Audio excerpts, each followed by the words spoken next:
We look live. In theory.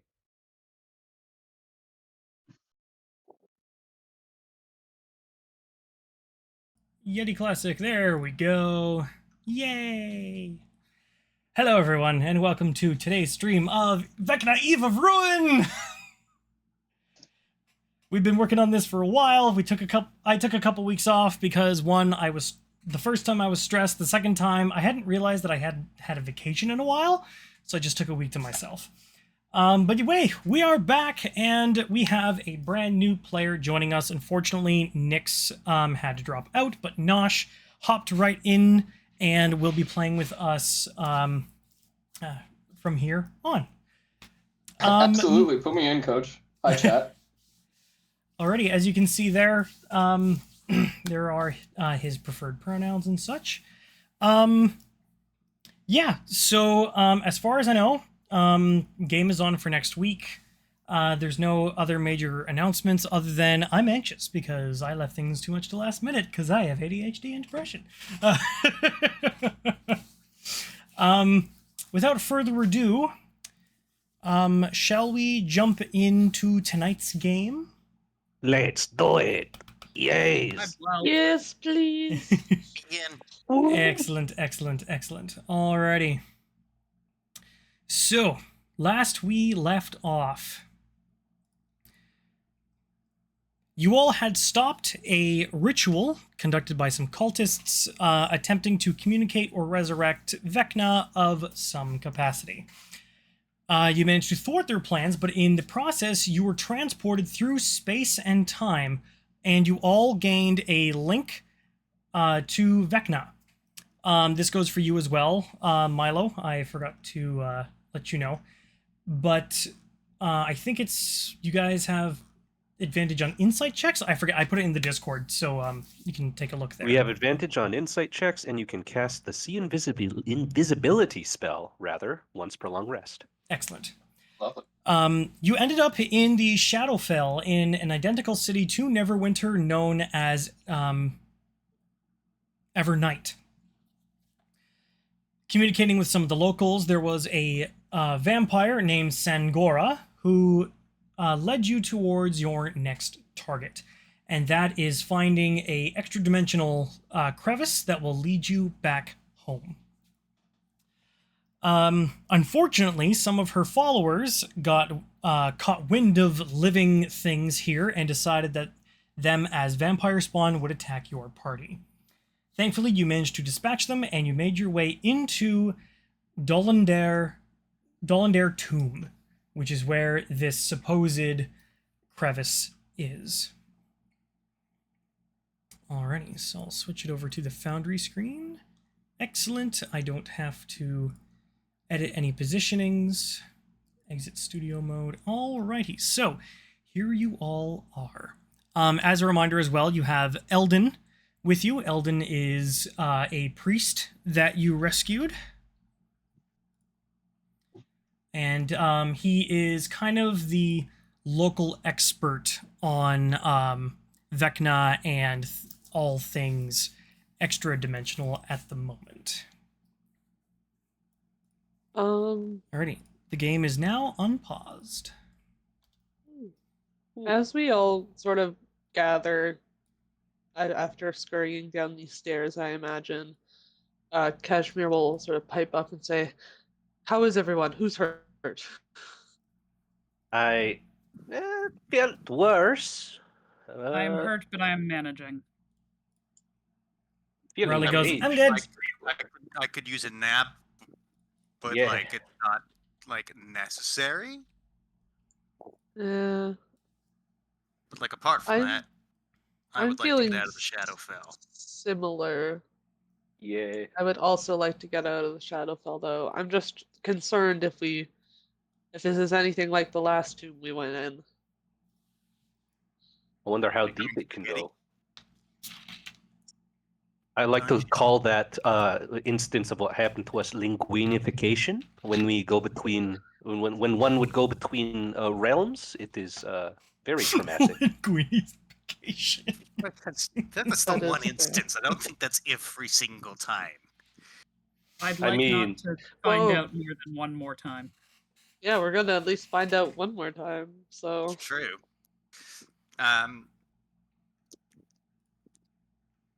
Bah.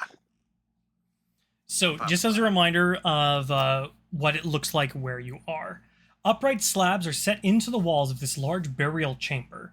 Each slab is carved with the faded likeness of a different robed human above indecipherable writing. One of these slabs is blank with a piece of paper stuck to it. Whoa. Who knows how to read? I do. I do. I'm assuming there's something on the paper to read. I'll just approach. Which door has the paper on it? I believe. Yeah, it's this one. I'm not wearing my bifocals. Great. Can you unpause the game? I'll just go grab it. Oh, sorry. Oh, I keep trying to unpause it with the streamer. There we go. It's now unpaused. Aha! Paper. Oh, Someone's at the front yard doorbell. Sorry about that. Sentry mode, activate. Alrighty. As you wander over there, Decher. yep. Oh, sorry. One last thing. You will notice that there is a red ring around Cyrus. Until I figure out a better substitute, I found a module. Basically, that is Cyrus's aura. If your token is touching the wasn't aura, wondering. you are affected by their ability. Gotcha. Which, as a reminder, grants +3 to saving throws. That's right. It feels warm closer you are to you. I Safe even. believe. Hold on. There was. I think there's another thing. Oh yeah, level 10. Yeah. Yeah, There the might be. aura of protection is +3 to saving throws. And you can't be frightened if you're within the aura. I feel much safer around you, my dear friend. That is the goal. You will be the savior of this old man more than once, I feel, yes. So, Decher, as you walk over to that door where the piece of paper is stuck to it, the piece of paper on the slab,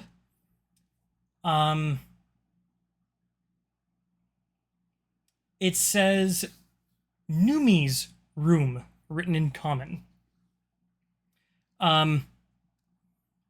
Just then, as you're walking up and you begin to read this, this ghost shoots out and goes, "Surprise! Hi!" If I wasn't so close to my friend, that would have scared me. Kashmir Hi. notably jumps. Fully Hi. fell for the jump scare. Hi, my name is Numi. I'm the caretaker. It's so good to have visitors. Oh my goodness. It's been like so long. Oh my, this place is dusty. And you all recognize she's just constantly casting prestidigitation. And she's already cleaned this space so many times. It's really not necessary for her to clean all of this, but she is anyway. Are you guys here to take care of the noise? There's been like a noise in this hallway that I just cannot get rid of. I'd really appreciate it if you took care of it. So we're going to roll that back real quick. So you're dead. We're going to roll past this. You obviously are aware of this fact. Noise? Yeah, it's just across the hall, that behind that door over there. And she points at this door. Cool. No, we were not. But we can happily look into that, I suppose. Is the lord or mistress of the house in? House? This isn't a house, silly. It's a crypt. Crypt Well, in? at least you recognize it. Sorry, what'd you say, Zoe? Cyrus, at least you recognize that this is a crypt.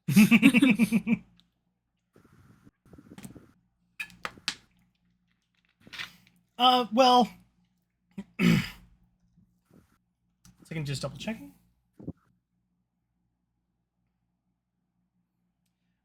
Well, as far as I know, they have left this place to me for, like, to take care of. I mean, they hired me and they hired me several lifetimes ago. They gave me all of my wages up front to keep this place nice and clean. And I've been like this ever since. There's a part where I blacked out. I think I just needed a really long nap. I was so tired. But yeah, here I am. There weren't many of them. They couldn't really leave Everbright. I don't know if they're home, but I do know that there's some scary some noises at the doors at the end of this hallway, and I just don't touch that. I am scared to go beyond them. How long have these noises been happening for? I don't remember. It's been a long time. Ah, I see. Well, maybe if we help you, you can help us. Yes? I'm not really sure what I could help you with. I mean, I'm just a ghost. Oh, we were just looking for some, we were looking for something in here, I think. Yes, friends? Yeah, we were Yes. looking for a portal or a gateway of some kind. A rift, A perhaps. crevice of dusk. Crevasse. Crevice? One of the two. I don't know anything about that, but it might be deeper in. Maybe that's what's making all the noise, except for the thumping across the hall. If we get rid of the noise, could you guide us around the house? Since you know it so well. Sure, I mean, it's not that big of a place. And Decher, as you wander over, you see the noise is a robot of some sort, slowly tapping their head against the door. I see them through the door. Yep. That is when you hear M.I.L.O. You hear a voice for the first time in however long you've been down here, and you activate. There's a general noise of Warforged coming to life, like the smooth clicking of gears and the of like joints clicking into place. Huh.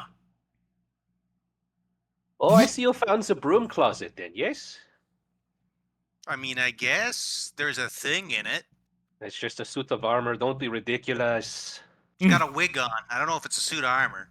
Hey, I don't judge what people do with their suits of armor in their spare time.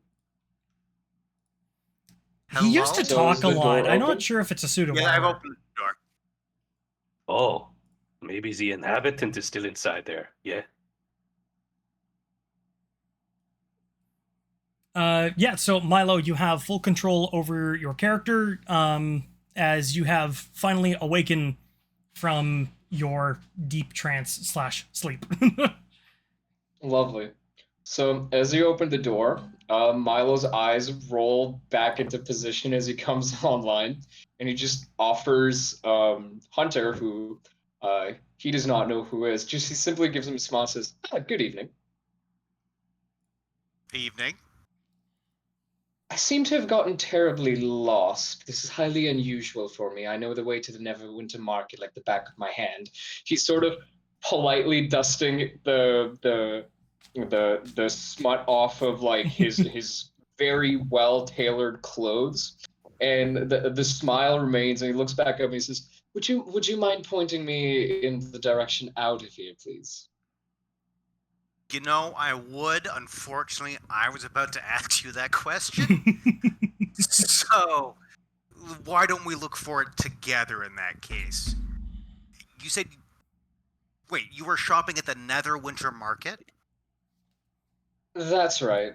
Master had a very complex dinner plan for tonight, which, as you might understand, falls under my purview to take control of as the head butler of the estate. I'm not sure how I ended up here. Yeah, As he's talking and explaining the situation, There's like a as his chest cavity opens, and he keeps talking while his arms move and pull out a pot of tea and a cup, and he pours it and automatically offers it to Hunter. Without breaking stride, fully accepted. So, yeah, I guess we'll have to get you out. What are your functions, capabilities? You're a butler, presumably. I'm glad you asked, sir. Yes. The robot smiles and gives a flourish and a bow. I am the Mechanized Instrument of Luxurious Operations, or M.I.L.O for short. I am designed to be one hell of a butler. I can change a diaper, plan an invasion, butcher a hog, pawn a ship, design a building, write a sonnet, balance accounts, build a wall, set a bone, comfort the dying, take orders, give orders, cooperate, act alone, solve equations, analyze problems, pitch manure, program warforged, cook tasty meals, fight efficiently, and die gallantly. After all, specialization is for insects. I'm taking suggestions on which one I would like to see first. It's a very advanced construct for what I've ever seen before. That's a lot. It's fantastic. Marlowe turns to Cyrus with the same very polite smile and says, as an instrument of luxurious operations, I am incapable of refusing an order once programmed to do so. Noted. Out of curiosity. Unlike my predecessors, I have not been installed with a free will chip, so you never have to worry about things of that nature. I am completely and unerringly obedient. No ethical quandary needed. It's a perfect humanoid. I've read a book about this before. I feel like it ends badly at some point. I'm sure nothing bad will happen. I'm sure that this can only go well for us. I mean, as long as M.I.L.O is on our side, right? Huh? Yeah, Well, about it that. seems for now we must be allies, so I would assume so. Please do not attempt to harm me. Oh, I Well, I that's mean- how I start off my sentences as well. Don't hurt me. Please don't hit me.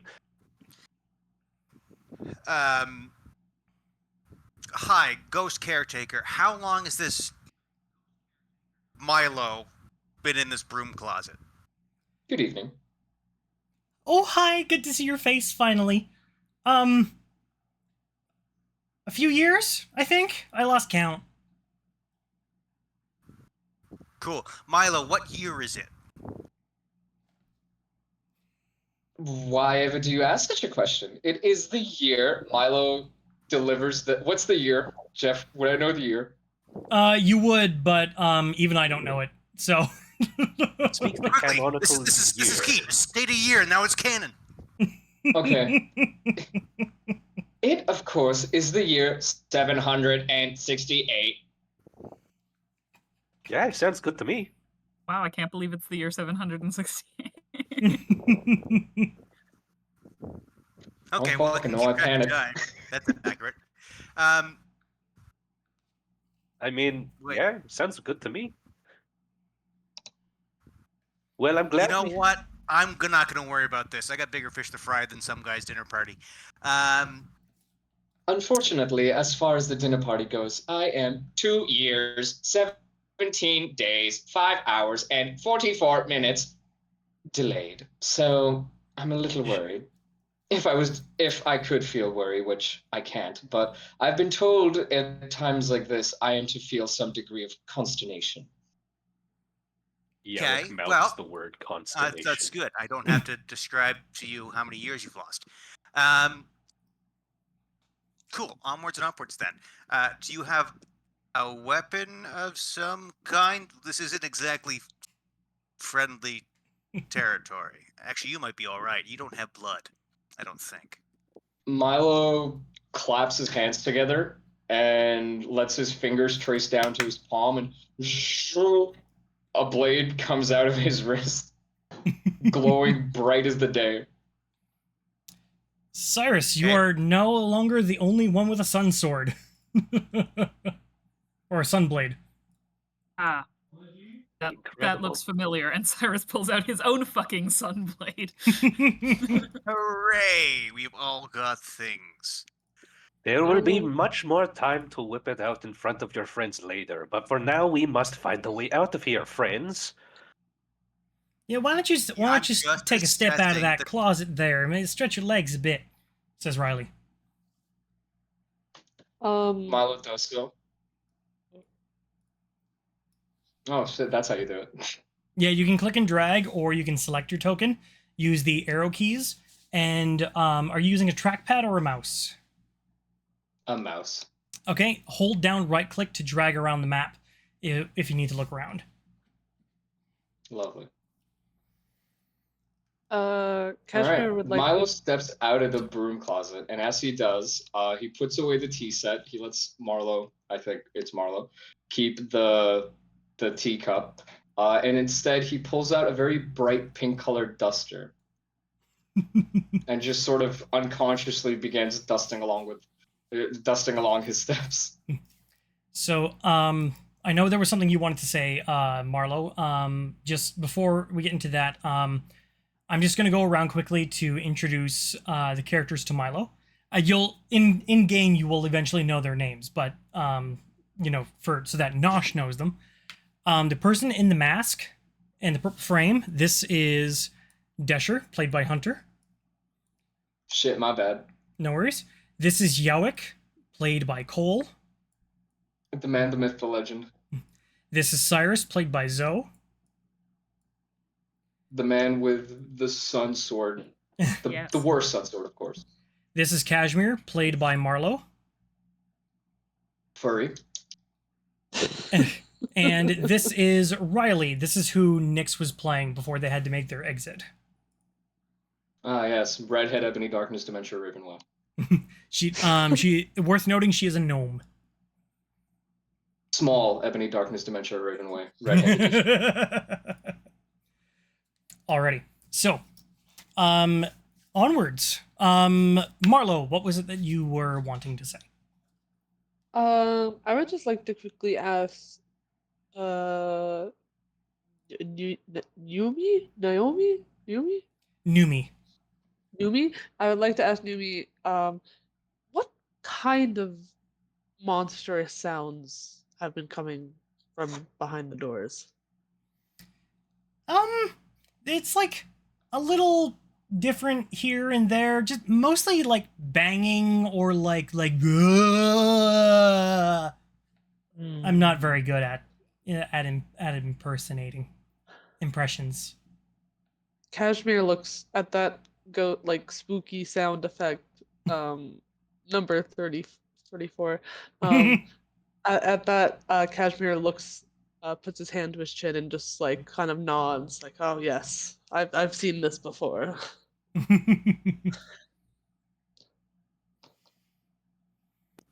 Well, So if we go deeper, which door is that?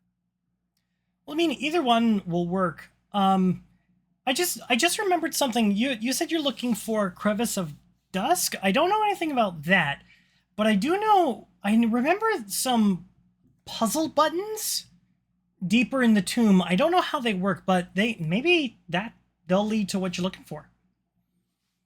Puzzle buttons?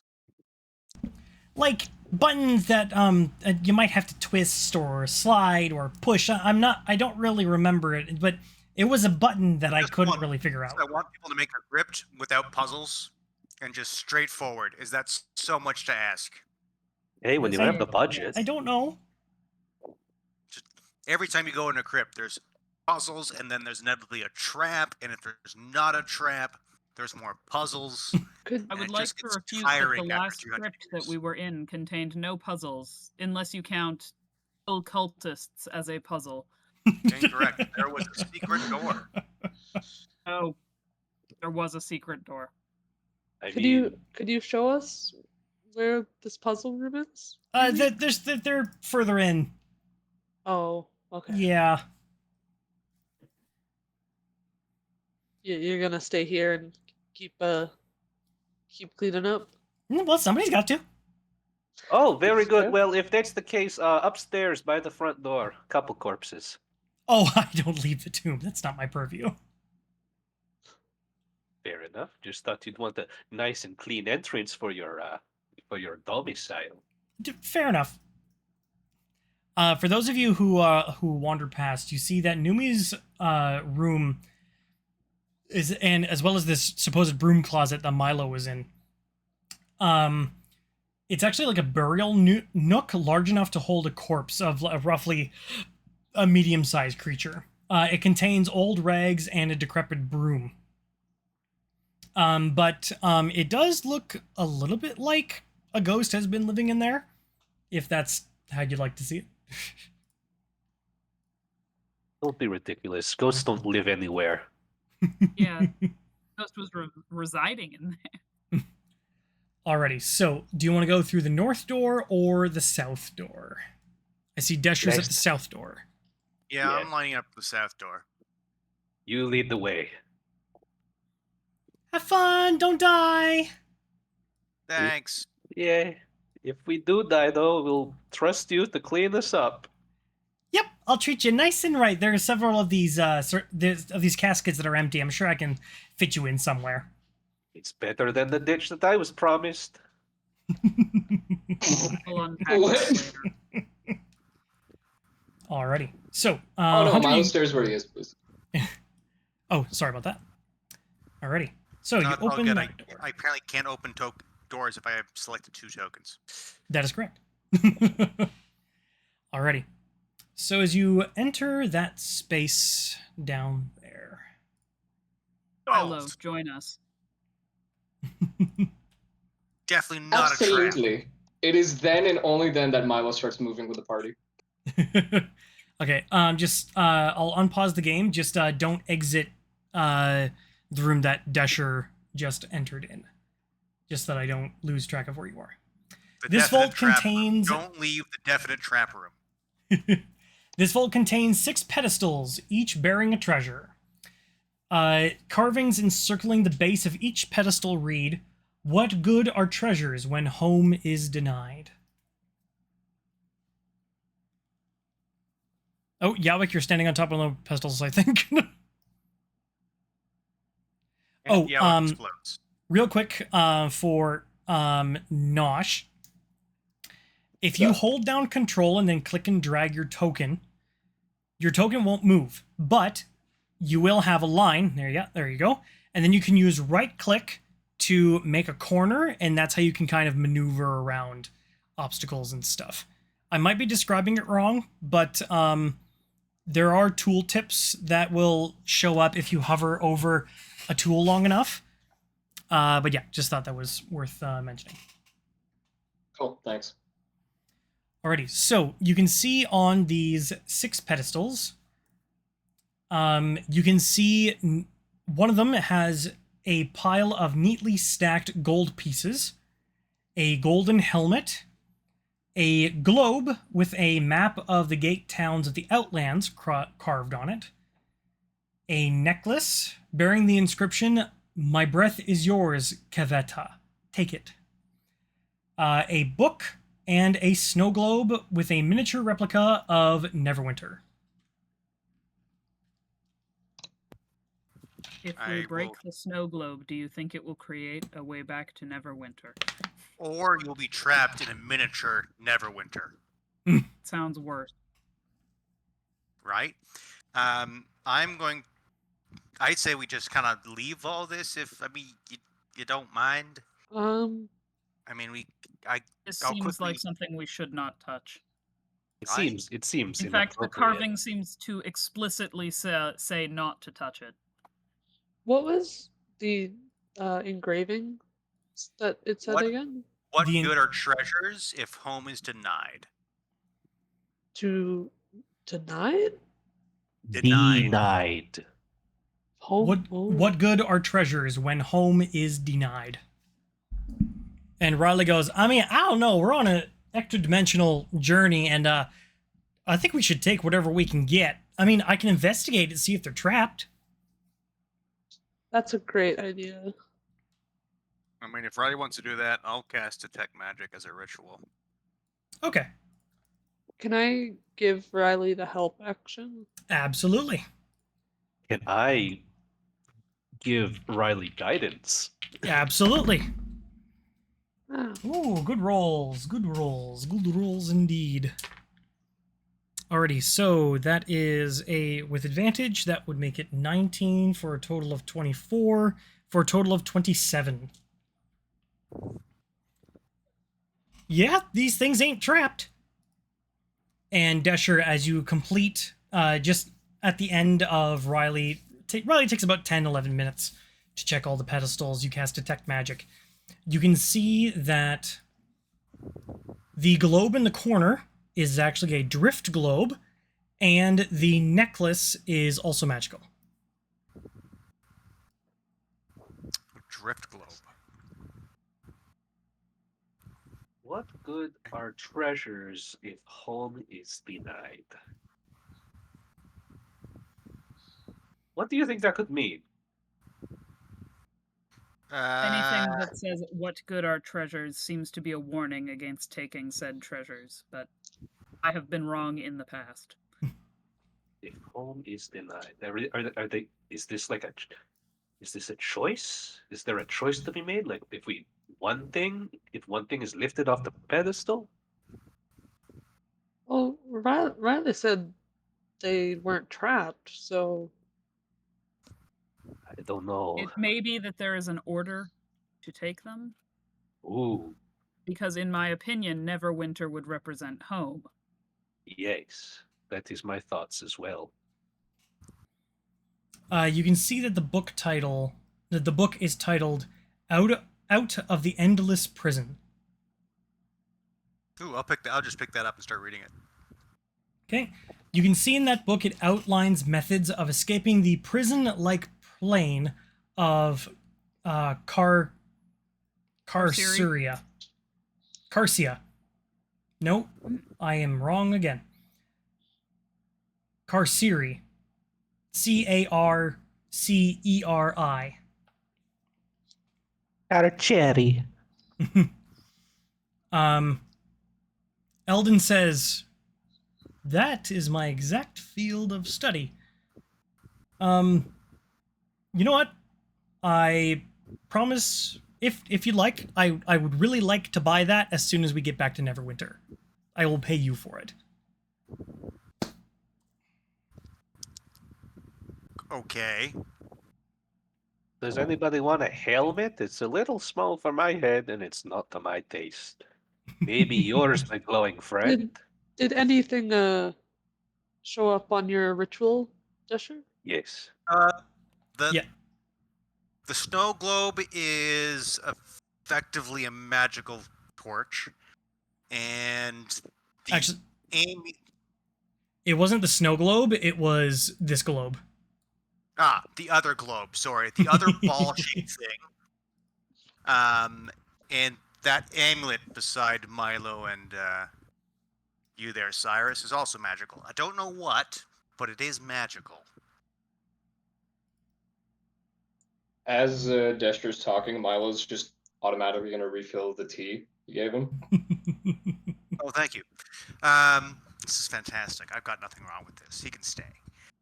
It's chamomile, sir. Oh, Lovely for the fantastic. nerves. Fantastic. Bring the blue blood right back. But I mean, apart from that, I think we can leave it. Nothing inherently seems cursed. I say, holding a book that I said don't touch anything. I'm wondering. This is what if the necklace looks like. Well, Huh. what if you were to take a penny, you leave a penny, if you know what I mean? I don't have a book to replace this. Oh.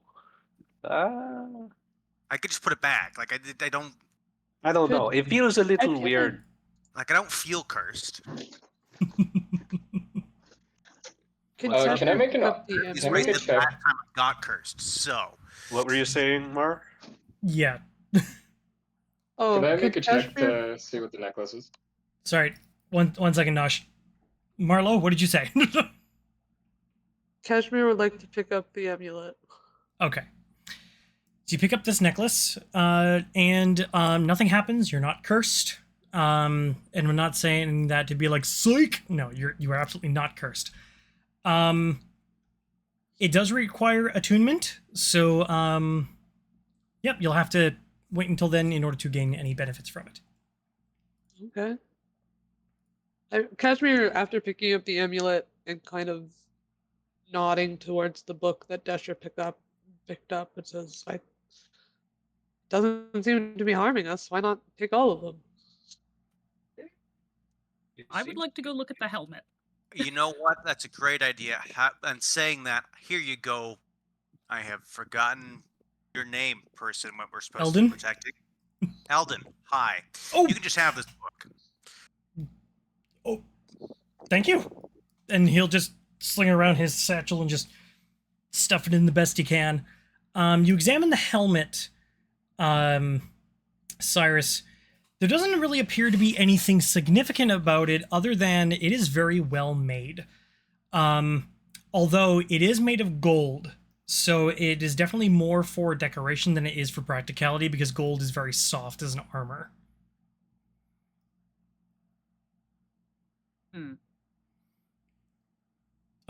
This whole time, Riley has been at that stack of gold.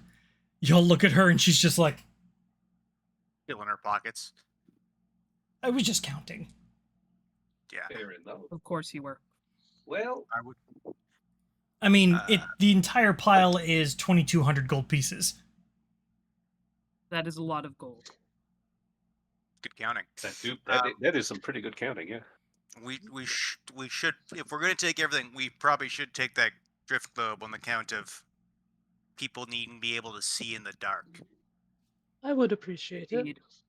I'm sure if we weren't meant to take this, the caretaker ghost would have told us not to, so I Oh, guess that's it's actually a good question. okay. I'll actually just walk out. I'll just go out. I can't. Now I'm whoops. under M.I.L.O. I can't select myself. Thank you. Nina? Ghost Numi. caretaker. Numi, I'm so glad you're Hi. back. Have you taken care of the noise? Not yet. Question about all the Oh. doodads in the corridor. Oh, sure. What are they? Whose are they? Oh, they were just the Dolendar family treasures. They really, I mean, they aren't really around anymore. I don't see any reason why you couldn't, like, borrow them or take them or something. I mean, they're obviously not coming back for it, so. Okay, and they're not cursed in any shape, or way, or form? Not as far as I know. All right, cool. We'll be borrowing/taking them, Okay. probably. Okay, cool. Well, Have a good day. You too. Evening. Lifetime? Yeah, bye. we all good? Okay, cool. Yeah, none of them are trapped, and we're good. Just take them. Awesome. Taking from rich families, my favorite pastime. You know, I think of that. As they say this, Edgar is going to pick up a piece of gold in its beak and fly over onto my shoulder. I think Jowik's really hesitant to take anything, so he's going to wait a bit to see if anybody else grabs anything else for themselves. Ready? Riley divvies up the gold. Everybody can add 440 gold to their inventory. Whoa. Nosh, do you know how to do that on D&D Beyond? I'm glad you asked. No. Okay. Cool. So, go to your tab on your character sheet that says inventory. Okay.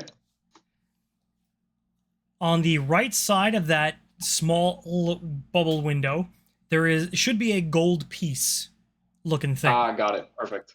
Awesome. All right.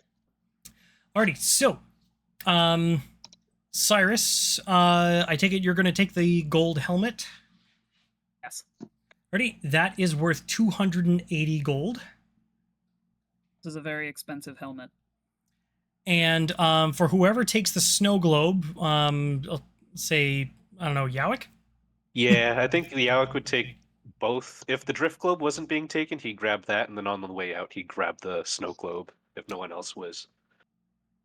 Yeah, I don't think anybody else laid claim to the drift globe unless you wanted to take it, Marlowe. Yeah. I was gonna say that Kashmir was gonna take it if no one else did, and then I think just sees Jowik take it and gives him a pat on the shoulder and says, "Good man, we'll use that later." Ace of Wizards should got I to stare add- into the orbs. A helmet to my inventory, or just it's worth in gold? You have to add the helm to your inventory, and then you can customize the its value. All right.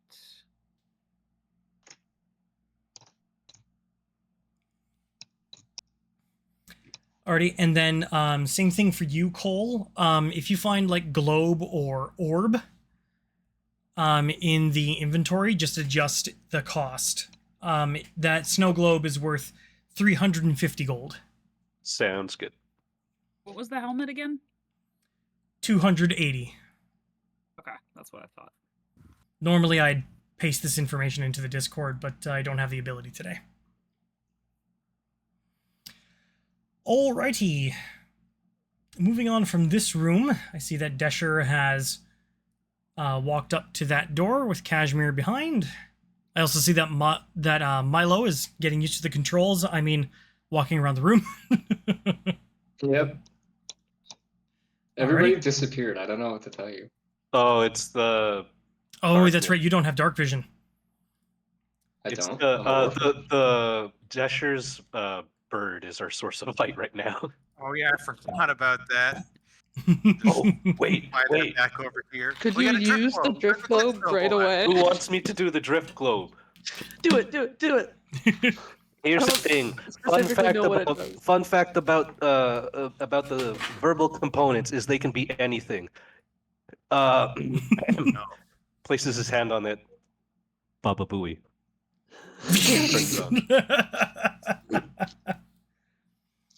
And there's light. Alrighty. And then So let me double check that drift globe. yeah, I think it's so like, it is now hovering slightly in your hand, and you can cast light or daylight once Whoa. per dawn. I would like to cast. Can it cast light on itself? Yep. Awesome. I want to do that. I'm assuming that's the generic stipulations that cast light on itself. Brilliant. Okay. Make it Alright. so. So Right, Jowik accurate is estimate. now also glowing. Guess- I love that for him. M.I.L.O, I'm also going to put light on you because of your sword. Hooray. Oh yeah, as long as you got that thing drawn, that's also technically a charge. Should also Since have... Cyrus was the one who told M.I.L.O to come along, M.I.L.O just sort of trails behind them. All Awesome. right. Cyrus, I also added the light to you as well because you have the same weapon. Alrighty. Alrighty, Decher, go ahead and open that door. Okay. Awesome. Stranger danger? Nope. Just another door. Alrighty. So B5. What about B5? That's just the area that you're in.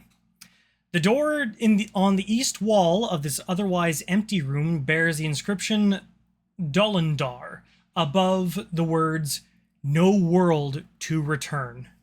Every letter of each word is set into the wall on a separate tile. God damn puzzles.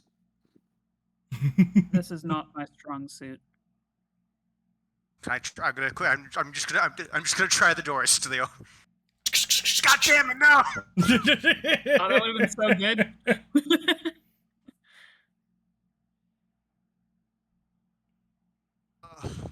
What did it say again? Dolendar, no world to return. There are 5 letters. N, L, O, A, E. Alone.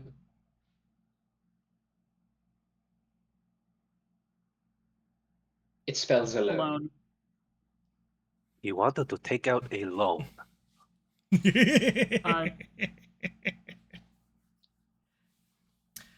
If you ever want to open a door or anything, Milo, just you can go ahead and click on it.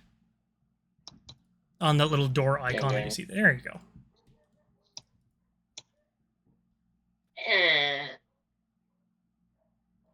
Alrighty, so as Decher, as you're rearranging the letters, as I imagine you are, because people know the answer.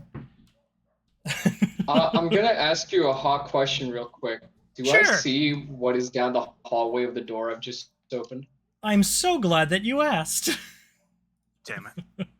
Because if I do, Milo's gonna very politely close the door. 2 stone coffins in this room have been broken open, littering the floor with rubble and dust. A creature with too many arms and spikes in place of hands is tapping the room's wall as you open the door, the light is cast out, and it just goes...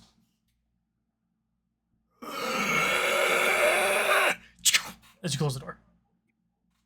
Yep, Milo smiles and closes the door with the same polite energy he opened it with.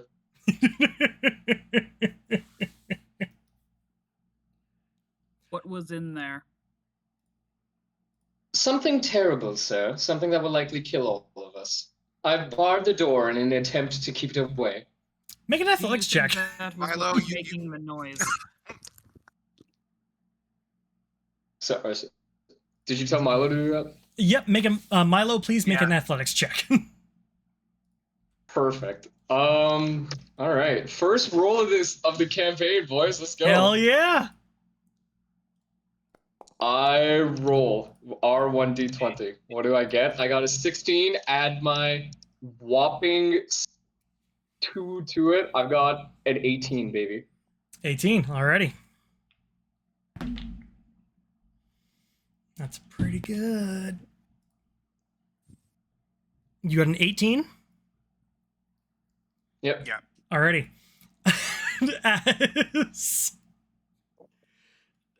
As you very politely inform your party of this revelation, you see this wicked arm spike shoots through the door over one shoulder, over the other shoulder, side, and it just kind of tightens and rips it off as you both see 2 lost Sorrow Sworn have entered this hallway. Please roll for initiative. This is a terrible space for a fight. I'm feeling good about this. Also, Nosh, if you ever want to skip the math, on Foundry, you've got that little chat box. You've got cross swords and a little dude. Tab actors. Yeah. If you click actors, under players, you should see Milo. I do. If you click that, will pull up a character sheet. Right. And then you can just click on, say, like, athletics. And it will tell you. Oh, that's crazy. Just in case you ever want to skip the math. I appreciate the tried and true keeping to the mental math, but if you ever want to skip it. Man, as well who as needs brain cells when you have technology? Right? As well as there's a module that can connect. I mean, there's an extension on Chrome and Edge, whatever browser you're using, that you can connect your character sheet on D&D Beyond to Foundry. I always forget that's a thing. Alrighty, I'm going to roll for Riley. Okay, for Riley, that's a 25.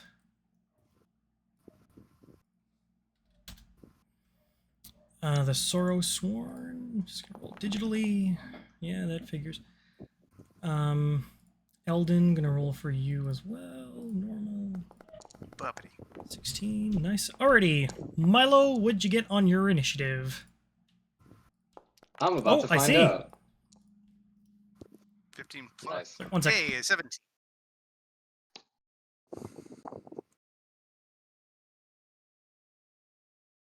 Great. For once, combat, I'm nowhere near the action. I am. You'll be fine.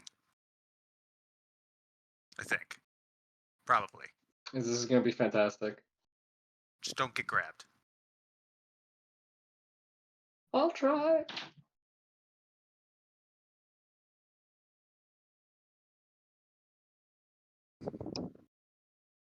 Alrighty, Kashmir, what'd you get?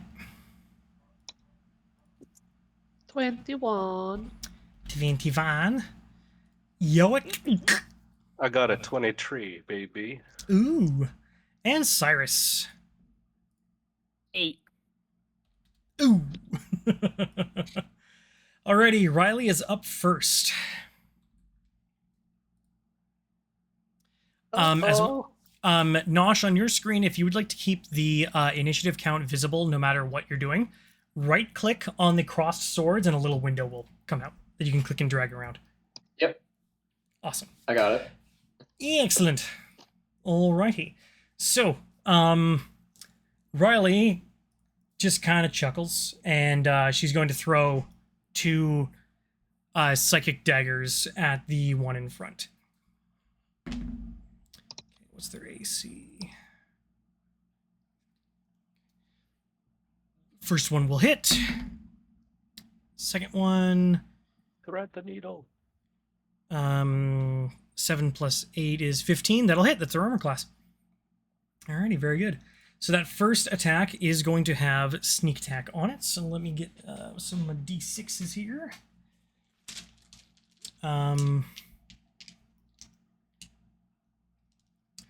Sneak attack. Where are you? There you are. 5d6. So 66 in total.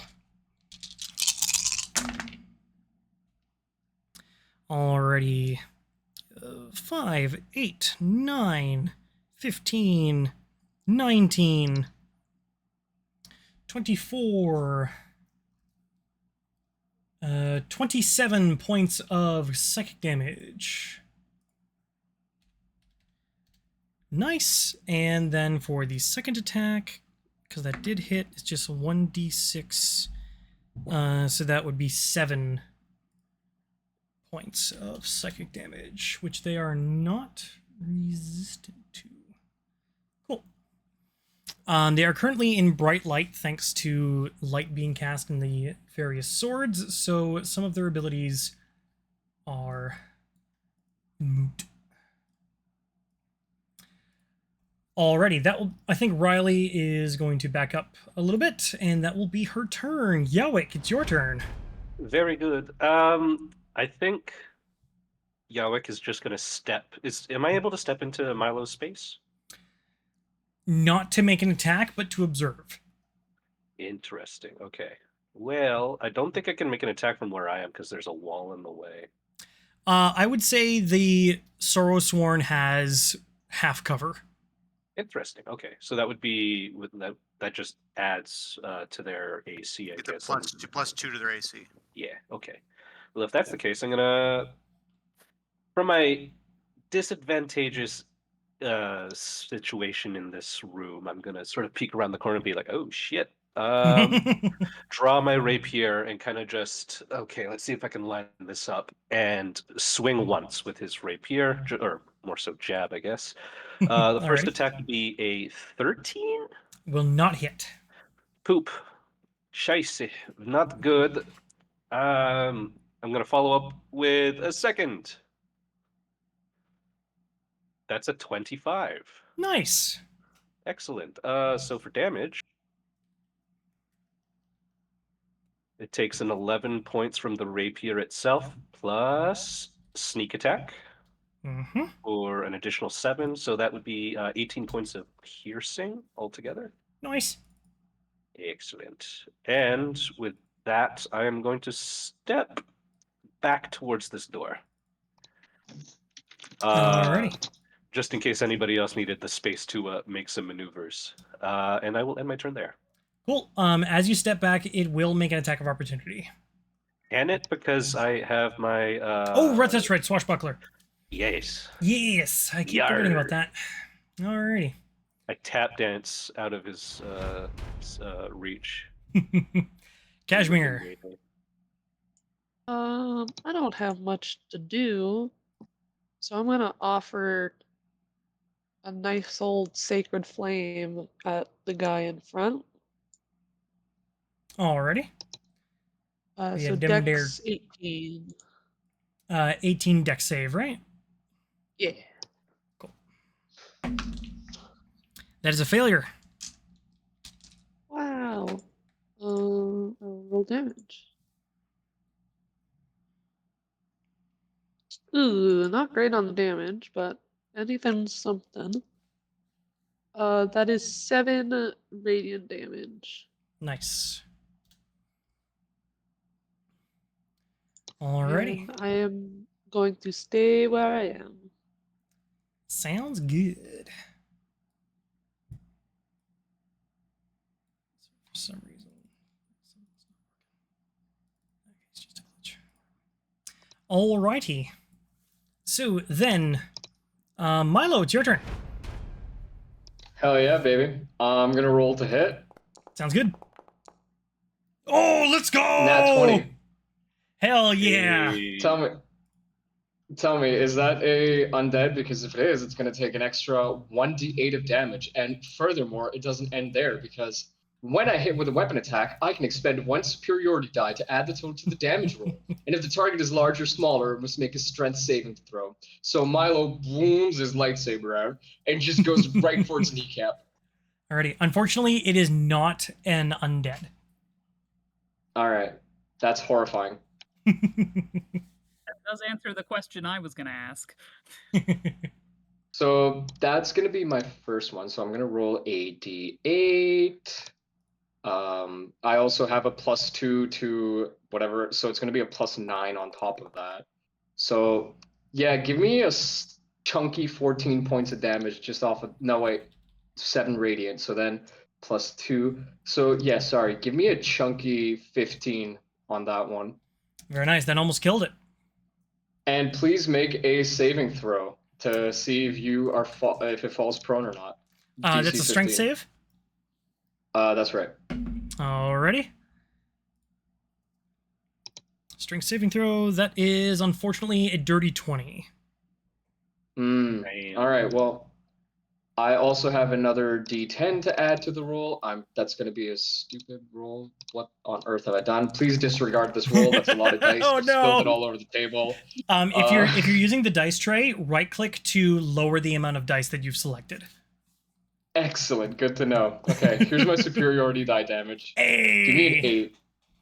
So as you use your superiority die, and correct me if I'm wrong, the superiority die, you only have to hit, not knock it prone in order to do the extra damage, correct? That's right. Okay. The damage is added either way. Okay, cool. So as you get out your sunblade and just kind of do this epic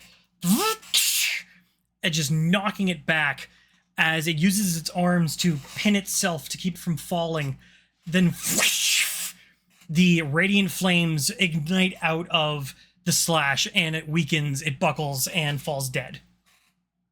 You all just saw the slightly effeminate robot pull out his sword and in like just one stroke, take it down. Good for him.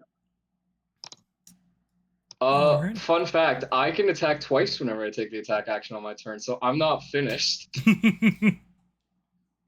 So Milo is going to step forward, it's just one fluid motion. He steps forward, and this time I'm going to attack, and let's see if I get it. But my intention is to hit it with a distracting strike. That's a 19. Nice. Jesus. All right. So Milo's going to look at it and be like, all eyes on me, please. And he's going to roll to hit. So that's going to be a D8 plus a D10 plus, what is this? A 7 radiant damage. So shebang. So that's 15. And now, since I used a distracting strike, any attacker other than me has advantage on hitting it, as long as it's not the start of the next turn. That means Decher, Eldon, and Cyrus have advantage on hitting this thing. Awesome.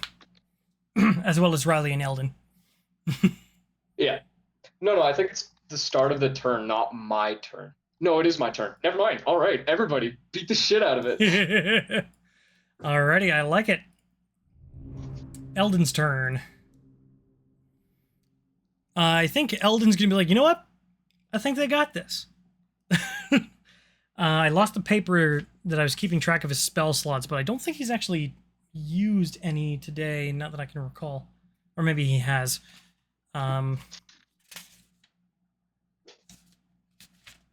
Nope. I think he did locate The something. vampire fight. Yeah. Or I was thinking when we first got here, he sensed magically Oh, if that's the right, yeah. crevice was around, and it wasn't, because it wasn't in radius. I don't know what spell that would have been. So that was probably Spirit Guardians. Yes, that was it. Okay. So he's got 1, 2, 3, 4. 1, 2, 3, and 1, 2. So he's used up Spirit Guardians. We know that. Okay. So he will use a first level Cure Wounds on himself. I forgot to look at his health when Kashmir was offering to heal people. Okay, so that's 1d8 plus 5. Nice. Eldon gains back 9 points. He's almost back up to full. And that will be his turn. Decher. Yo. Alrighty, well, I guess we will. Hi, buddy. We're gonna cast Firebolt. Sounds good. Poor man. Well, I say poor. Da, da, da, da, da, da. Not the hell with it. We're gonna do just dice this way today.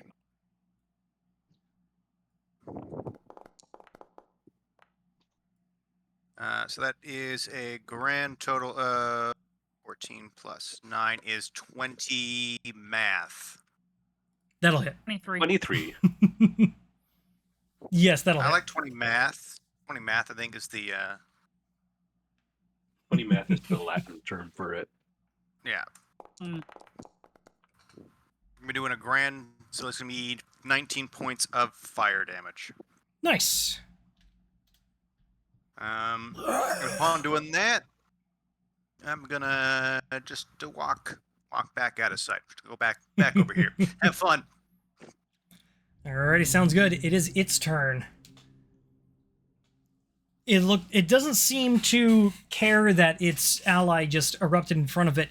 You can, now that you're up close and personal with these things, Milo, you can see that these things do indeed have features that were once humanoid, or human in particular, actually. They still have scraps of cloth on them, but you do recognize, because you've seen it around here in this tomb, the Dolendar symbol crest on part of their jacket. But any humanity that was once in there is long gone, as it is going to make 2 arm spike attacks. Actually, it's going to make 1 arm spike.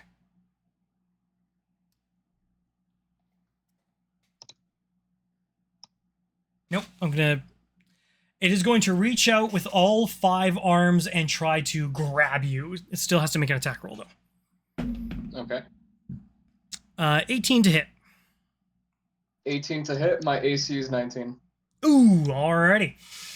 So you can see as you use your sword and arms to repel back this embrace, as it were. And it looks like that probably would have really hurt if all of those had made contact. The good thing is that I use my reaction to hit it with a riposte, baby. Hell yeah. Counterpoint, my sword point. All right, does what is that? Plus 9, plus 2, plus 11. Does a 15 hit? Yes, it does. That's the armor class. Damn. Excellent. All right, so let's see. What else does riposte allow me to do? I can also expend 1. Yeah, it's just. Oh no, I do add the superiority die to the attack damage roll. Wait, does that count as an attack roll? Okay. It does count as It an attack does. roll, yeah. I have to make an attack roll first for a riposte, yeah. I'm just.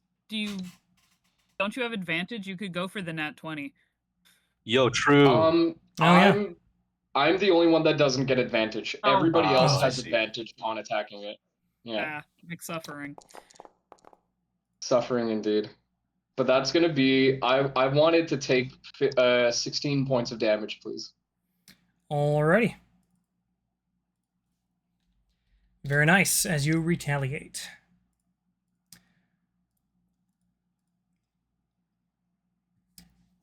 And make sure you're marking off your superiority die on your character sheet. I'm writing it on my exposed knee. Alrighty. That So, with your works. Sunblade, just for the future, you have a +9 to your attack. Is the +2 then added? Like I have it's dueling already as well, been added. which is why I'm adding. Oh, my bad. I'm sorry. No worries. Yeah, so your proficiency is 4, your dex is 3, then plus the 2. Gotcha. Alrighty, I was like 11. That isn't there, right? But we live and learn. Alrighty. Cyrus, go ahead. Cyrus cannot reach the friend in melee because, obviously. I'm assuming I can also throw things through ally spaces. Oh, yeah. Fabulous. He's going to pull out a javelin. Where were you hiding that? Some things are best not to worry about. I also have a bag of holding. Yeah, so I'm going to roll to hit. And that's an advantage, I believe. So yes. Yeah, either way, I rolled a 17 to hit. Very nice. So that Advantage? is... Yeah. 7 points of javelin damage. 7 points of piercing, nice. Yeah. And you I can think I see get a second that... attack even though I threw something. Pardon? I think I still get my second attack. Yes, absolutely. Not limited to melee. So I have 5 javelins, so I'm going to throw another one. Alrighty. So that's that. Or... Yeah, I think I prefer the 23 to hit over the 15. And that is 10 points of javelin damage. Excellent. 'Tis nearly dead. You can see that for the slightest moment, this corridor became dark, and it seemed to toughen the skin of these Sorrow-sworn, but with this very bright light, their resistances are moot. Alrighty. Just remember, you will have to go and pick those up if you wish to keep them. Planning on it. Alrighty. Anything else on your turn? No. Alrighty, Riley's turn. Riley will move up 10 feet, crack her neck, and go, okay, let's do this. And she has advantage. Thank goodness, because that first roll was bad. And that's a +7, so that would be 21 to hit. I'm not sure if she's going to need the second attack. 3, 4, 8, 10, 15, 21, plus 3, 24. As this psychic blade right in the center of the forehead, as it flashes with psychic energy, and the enemy falls. Dead. Yeah. Yay. I love when we're effective. Cyrus collects his javelins. Excellent. Do any of you, before we move on to the puzzle doors, does anybody want to move into the room where the Sorrow-sworn were located? Me as well. Sure. Kashmir Just to make would sure like there to aren't any take more a of look. them. Yeah. Awesome, sounds good.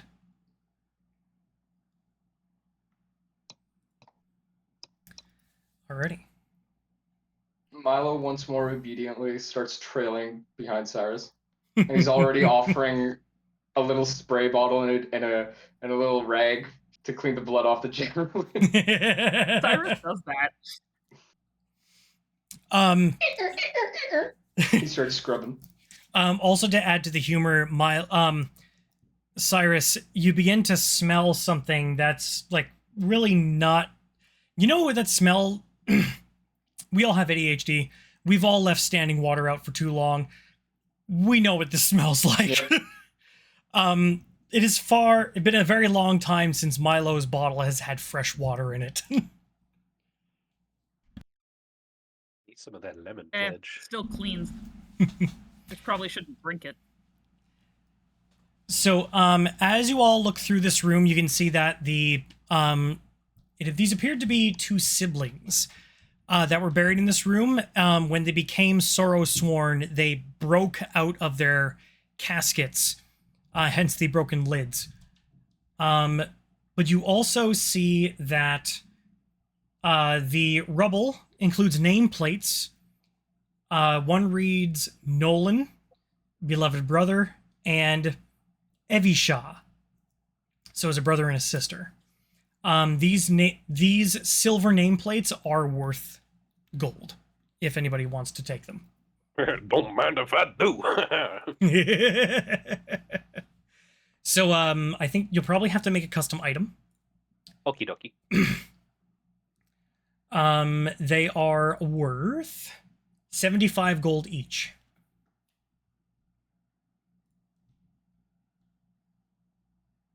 It ain't nailed down.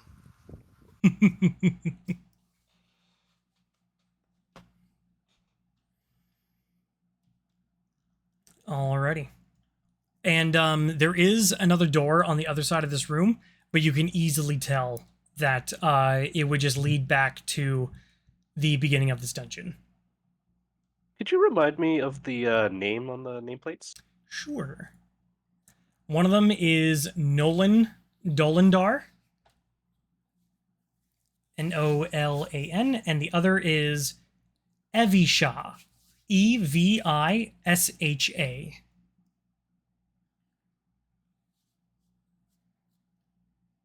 Milo's going to smile at Jowik as he stows away the things and says, "Is grave robbing part of our acceptable actions, sir?"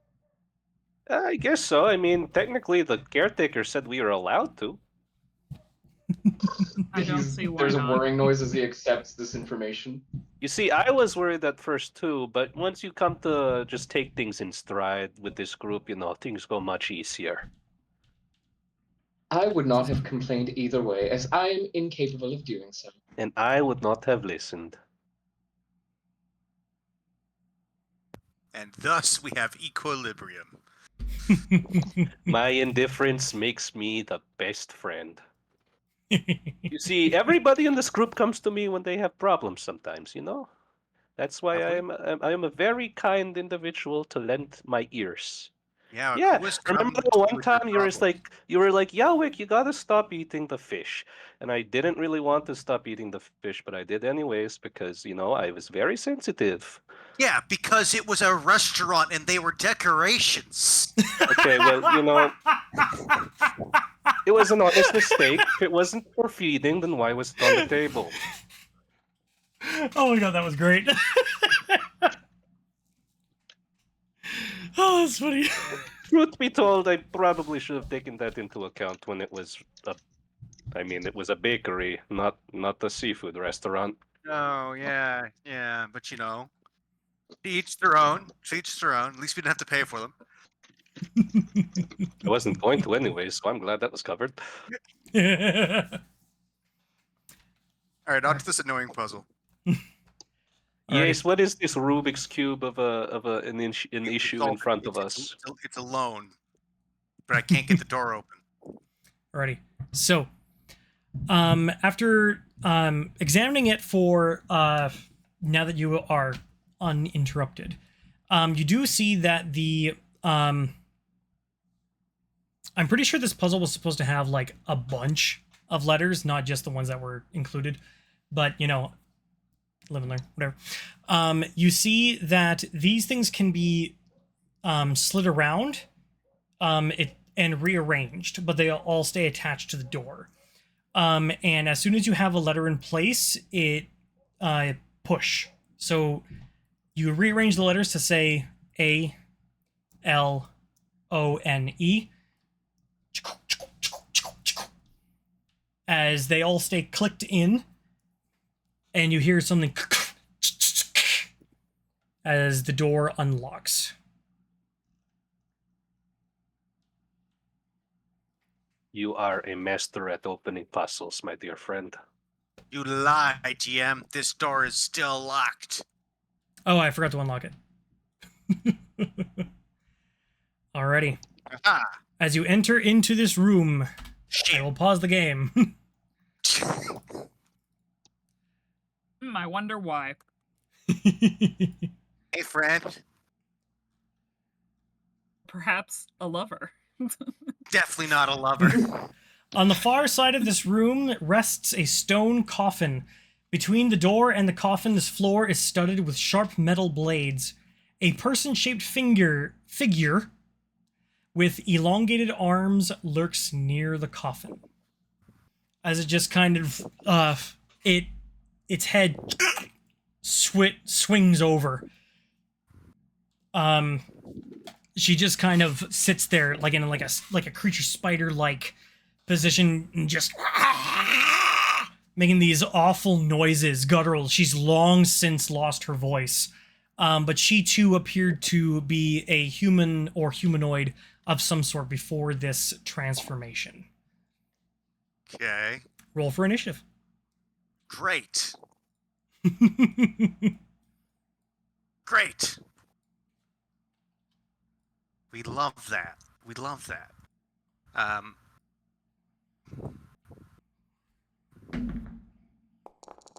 17 for Riley.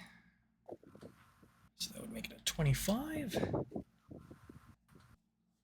Just gonna roll for you normally. Oh, natural 1 for the enemy. Good. That's what we like to hear. That's fantastic. I cannot wait Cashmere. for the day I roll a nat 1 for a total of 0 on initiative. Oh no! Not today, though. Not today. Okay. Kashmir got an 8. 8. Alrighty. Yeah. So Cyrus, if not a 0, what do you get? Let me double check. A 14. 14. Jowik. 9. Alrighty, and Eldon. Not bad. Alrighty.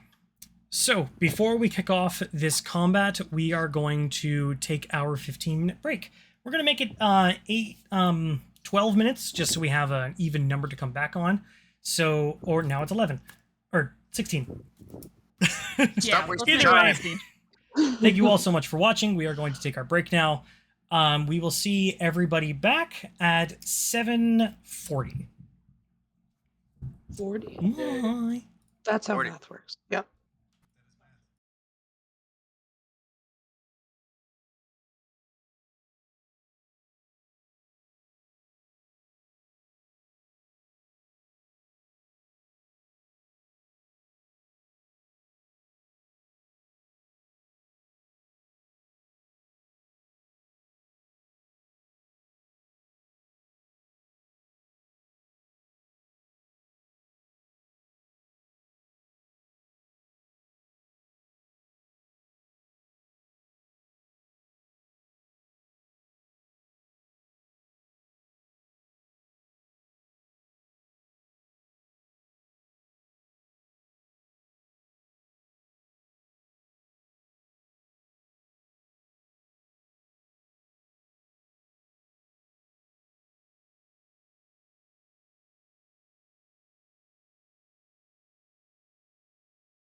And welcome back.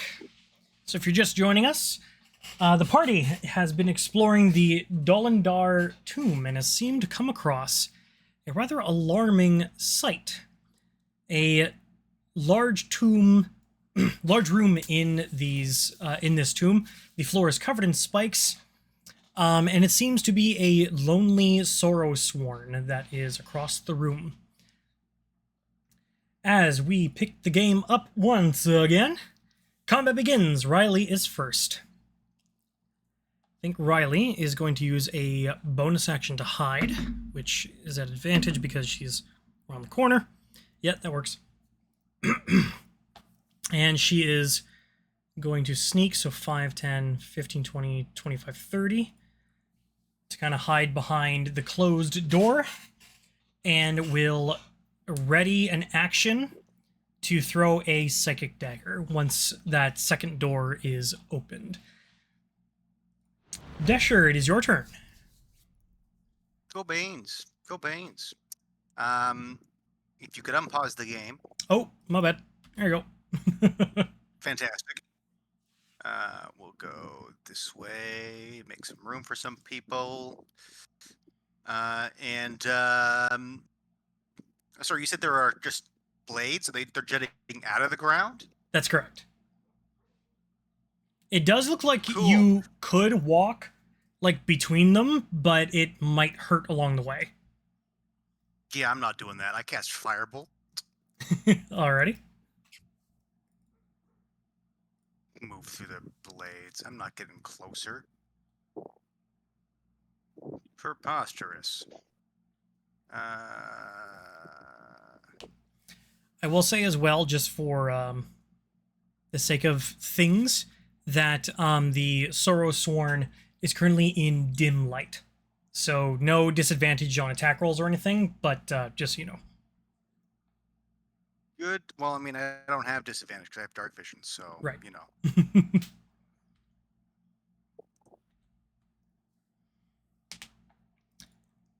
Alrighty, what'd you get on that Just rolling damage firebolt? for you. Well, I'm trying to roll it, but it's telling me it's not doing it. So we're just gonna. Oh, there we go. That was annoying. Let's do this, boys. Solid 17. 17 will hit.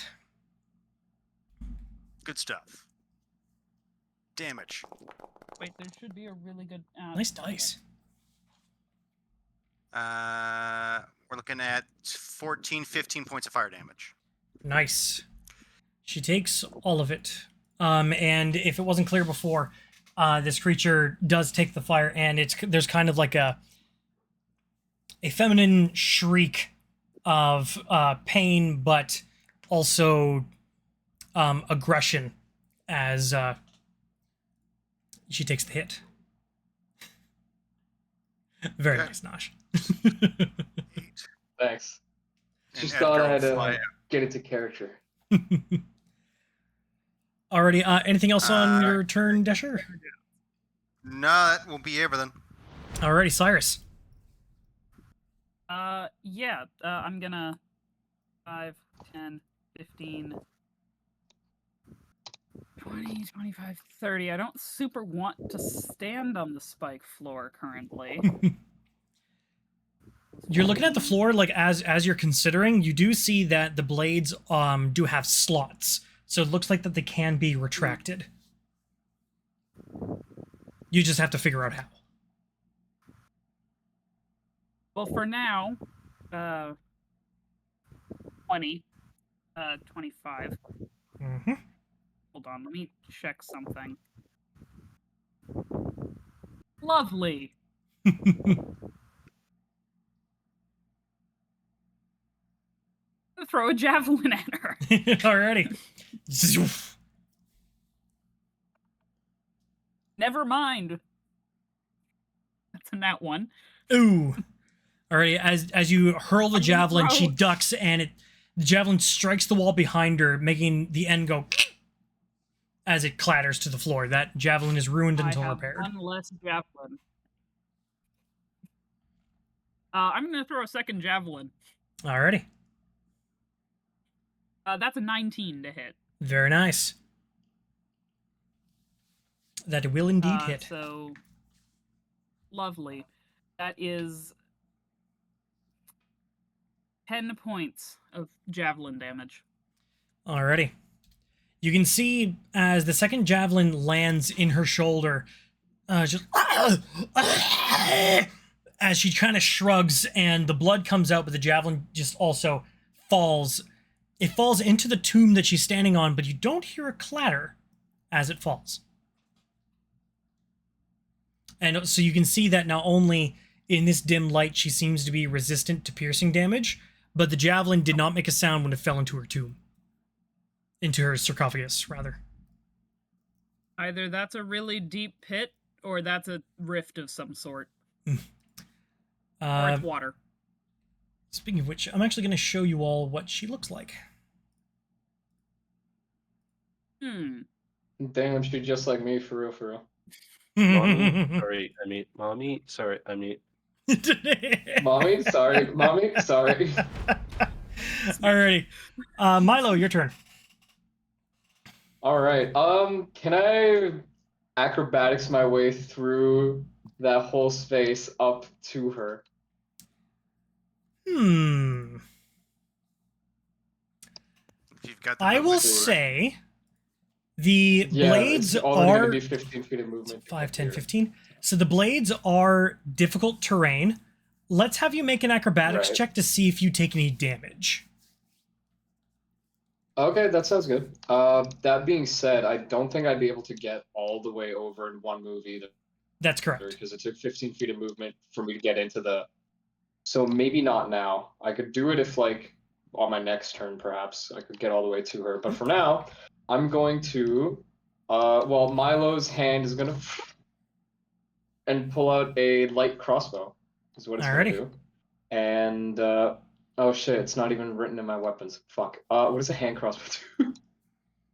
1d6. Oh, so go into your 1d6, go into lovely. your inventory, Uh, and there's a little Mhm. box beside all the weapons and stuff. Just click that box and go back to actions, and it'll be there. Okay.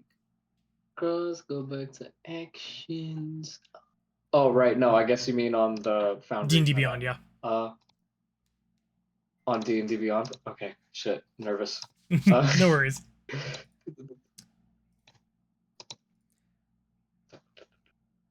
So you have both a hand crossbow and a light crossbow. Which one are you pulling out? I do indeed. I don't think it's an action to switch weapons, is it? Rules as written it is, but not in my games. Okay, cool. You know what? I can't figure out how to do this. No worries. So I'm gonna do the next best thing, and simply. Yeah, I got nothing. There, if you I'm refresh just your gonna- I page, they guess should I'm be just in gonna there. walk there.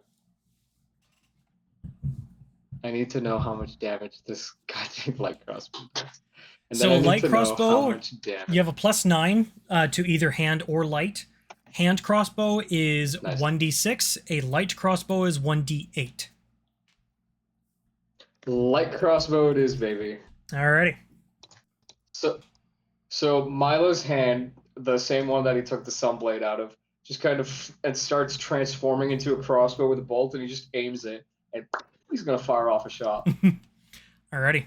Using your other hand to support. Because it's two-handed. So. Yes. Yeah.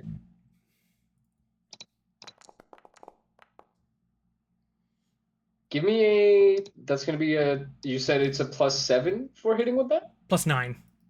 I think. Maybe. +9. Perfect. Yeah, +9. Give me a 23, baby. Hell yeah, that'll hit. All right, now this bad boy's gonna take a 1d8 plus what exactly? +3. Your dex. So +3? Yep. Okay. With dueling, I also do get a +2 to attacking with ranged weapons. I believe there's a caveat for that. Let me double check. Your fighting style. When you're wielding a melee weapon in one hand and no other weapons. So Sorry? you broke up there. Melee weapons. Sorry. For dueling, it's only when you're wielding a melee weapon in one hand and no other Yeah, weapons. dueling is specifically melee weapons. Yeah. Yeah, I took Fighting Initiate as a feat, so I also have Archery. I have two. Oh, you did? In that Oh, you case, did. archery, Yeah. archery is +2 to damage. Yeah. Isn't attack- archery plus plus- 2 to hit?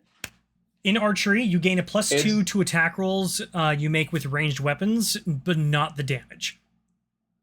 All right. That's That's chill. why I still you have a hit it. +9 instead of a +7. Gotcha. All right. Well, you know what? Let's fuck it up. 1d8 plus 7. Give me an 11. I'm a shooter right in the nose. It's a +3.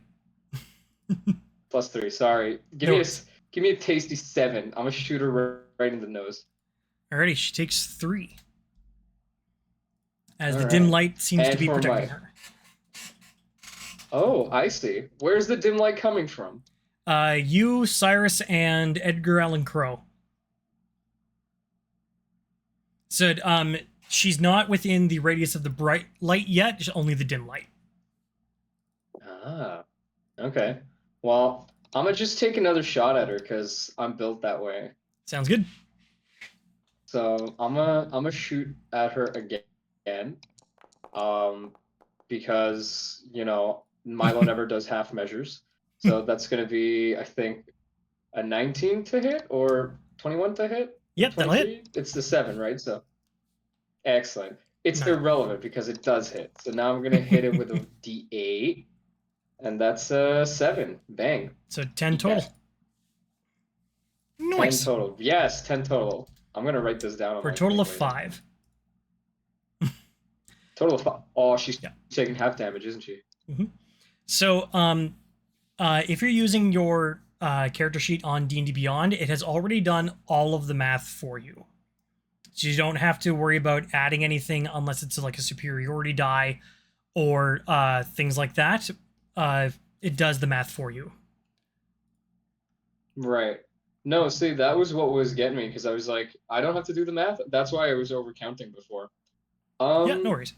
Question. Yep. So for my second attack, do the superiority die rules apply to ranged attacks? Because some of them do say you need to make a weapon attack roll. I don't know if that means a melee weapon, but others just say attack action. If it doesn't specifically state melee attack, then you can put your superiority die on it. So if it just says Exactly. weapon attack, you're attacking with a weapon. Perfect. All right. Once more, Milo's gonna do a well, no, I already rolled. I'll do that next turn. It's fine. I'm a fair man. Alrighty, sounds good. Jowik. Yeah, for reference. Oh. For reference, my smites specify melee weapon attack. Mm. Alrighty, Jowik, it is your turn. Okie dokie. I'm gonna kick open this door, and I can actually see the entire situation happening. Nice. I'm gonna take a That step means forward. Riley's reaction goes off of preparing an attack. Knocked my dice off of my desk. And it's at advantage because she's hidden. Okay, so that's a... yep. And, okay, that'll definitely hit. I like to think that people just see this knife fly between Yowik's legs as he steps into the room. 6, 10, 12, 14, 19, 25, plus 3, 28 points of psychic damage. Nice. Alrighty, Jowik, you may continue. Excellent. I am going to use my action to speak the command word of the Drift Globe and use its one charge to cast Daylight, situated. Why not on one of the bolts that are sticking out of this thing from the previous attack? Alrighty. So that would be a 60-foot radius sphere of light Indeed. on that point. Heads up to the chat and to the players. It's about to get real bright in here. Bright light of 60. No dim.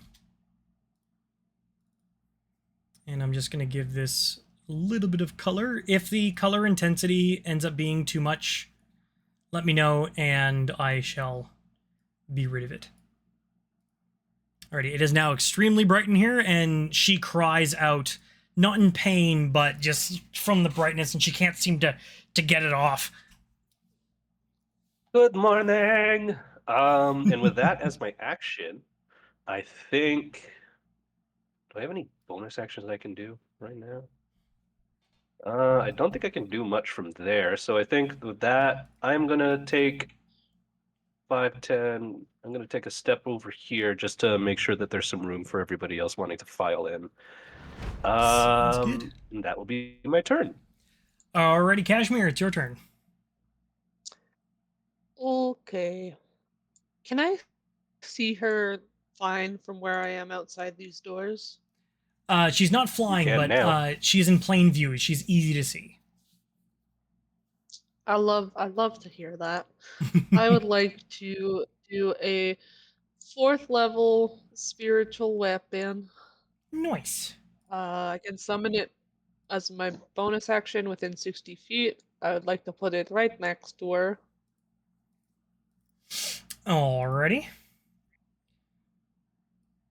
On And I the I imagined see. it's. Yeah. I feel like I said it looked like a sword last time, but I feel like for flavor, it almost looks like a big old sewing needle. Hell yeah. And as part of that, I'm going to try to attack. It's a rolling real hard. It's thinking. 16 to hit. That will hit. That is its armor class. Nice job. Oh, sweet. Okay, so I should have this ability to outcast.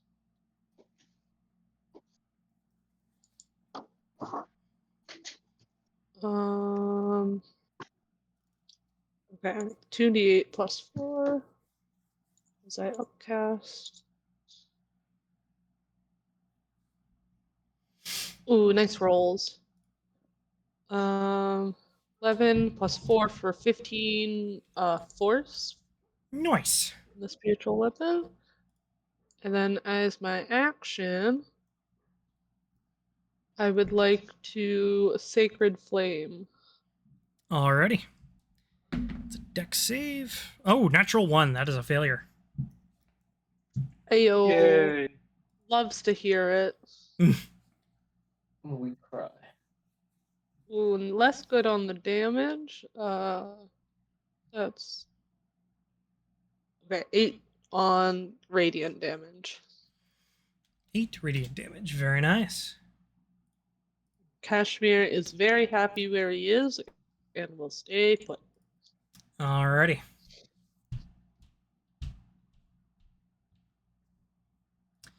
Sounds good. Eldon's turn. Eldon walks into the room. 5, 10, 15. What in the devil's name is that?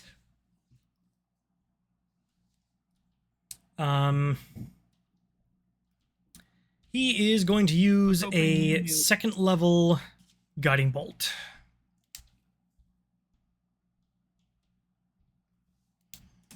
To hit. Ooh, not so good.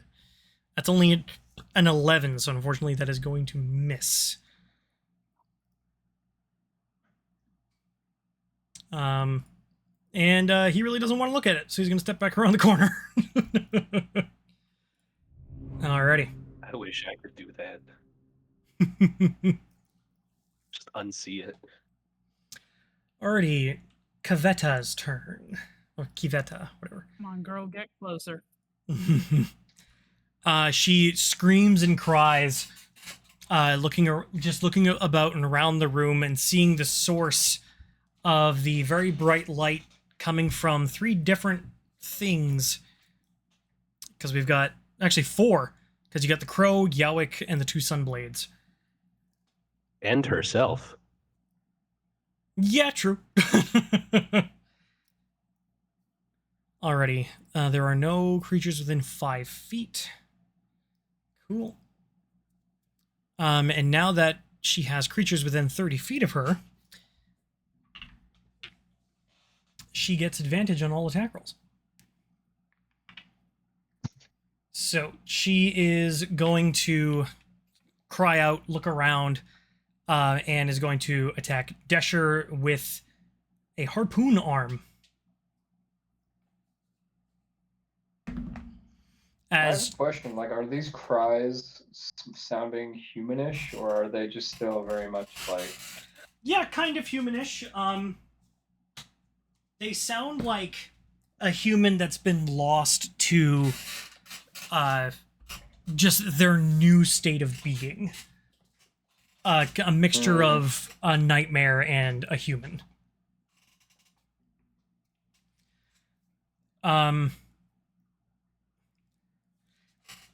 This grave, this tomb is mine. You can't have it. And she uses the harpoon arm, and Decher, that is a 17 to hit.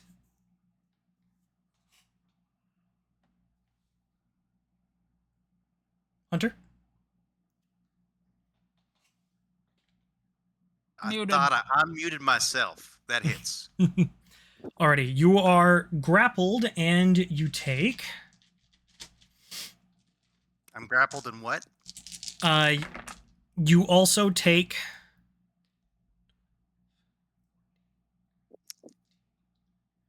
$20 points of piercing damage. Ow.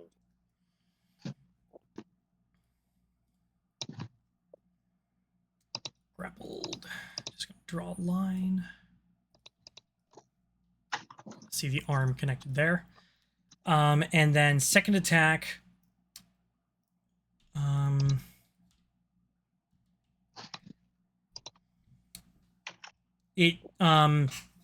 She's good. Then going to use Sorrowful Embrace as you feel as this arm kind of swept past you, bounced off the wall, wrapped around, and stuck it right in your chest.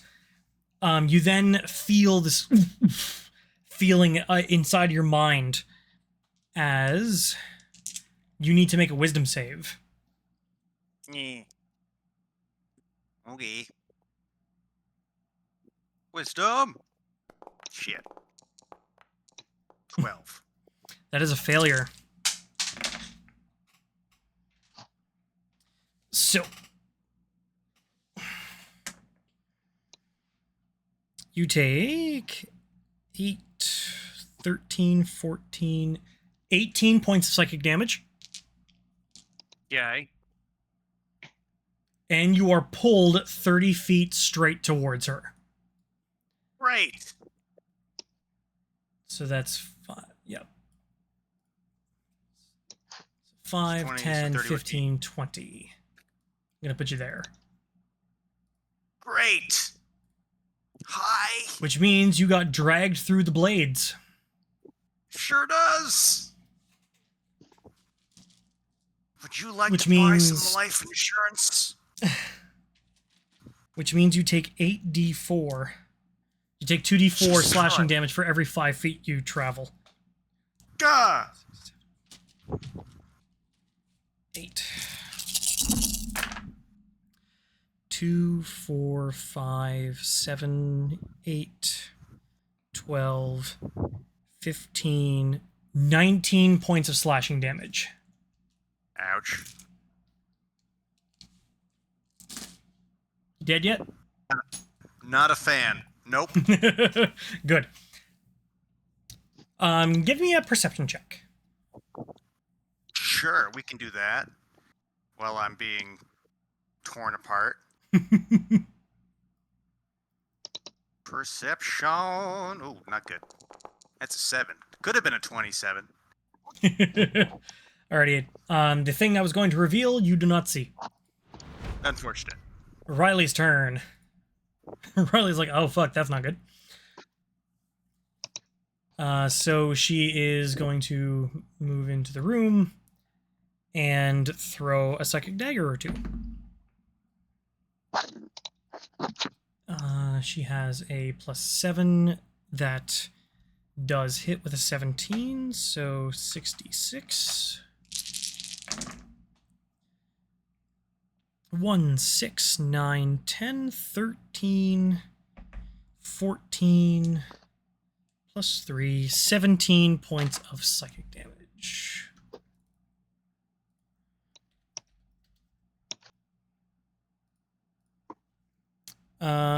It's almost dead, so I'm not going to have her do the finishing blow so that one of you can have it. Decher, it's your turn. You're having a bad time, buddy. Fantastic. No, I'm having a grand old time. Just absolutely fabulous.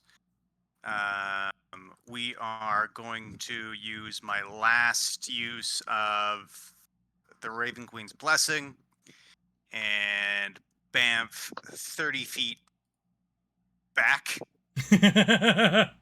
Alrighty. We're going to go, I guess 25 feet is fine. We're going to go, hi, everybody. Morticia, and he's already offering the teapot. I'll just hand. I've been holding onto the cup this whole time. I'll just gesture the cup.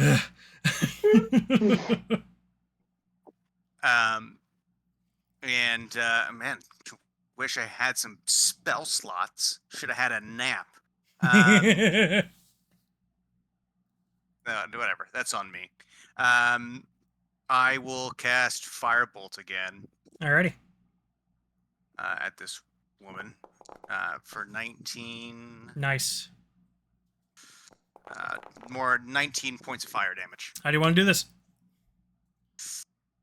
Oh, Yeah, baby. sipping the tea. I just weakly hold out a hand. Should have bought the life insurance. And I'll shoot Firebolt and go shoot at and just kind of hit her smack in the face. As I look at this hole in my chest. Alrighty. You do so as she cries out in pain, her face engulfed in flames, as her voice slowly just kind of fades away as she falls dead. Alrighty. Combat has ended, but the blades in the floor are still up. She should have died hereafter, and there would have been a chance for such a word. Milo says, quoting Macbeth.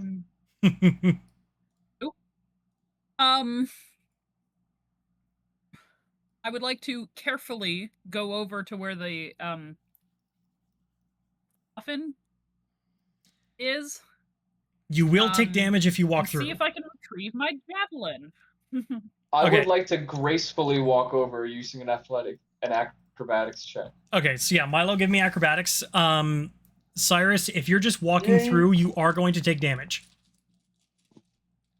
Nat 20. I ballerina my way across them with all the grace. I will give doing it carefully enough to avoid a shot if you tell me what to roll. Sure. Let's see. Acrobatics, why not?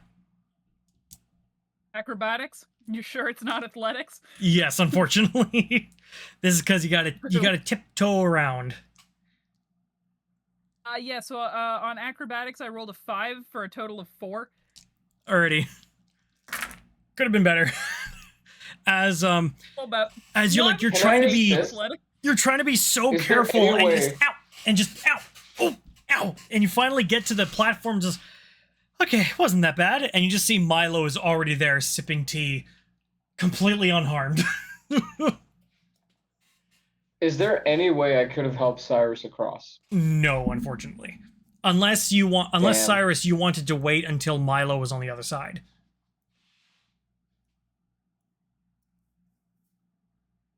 How much damage do I take? You got to make a choice before I tell you that. Oh no, sorry. I waved But my it's hand 2d4 dismissively per as if to 5 say, feet.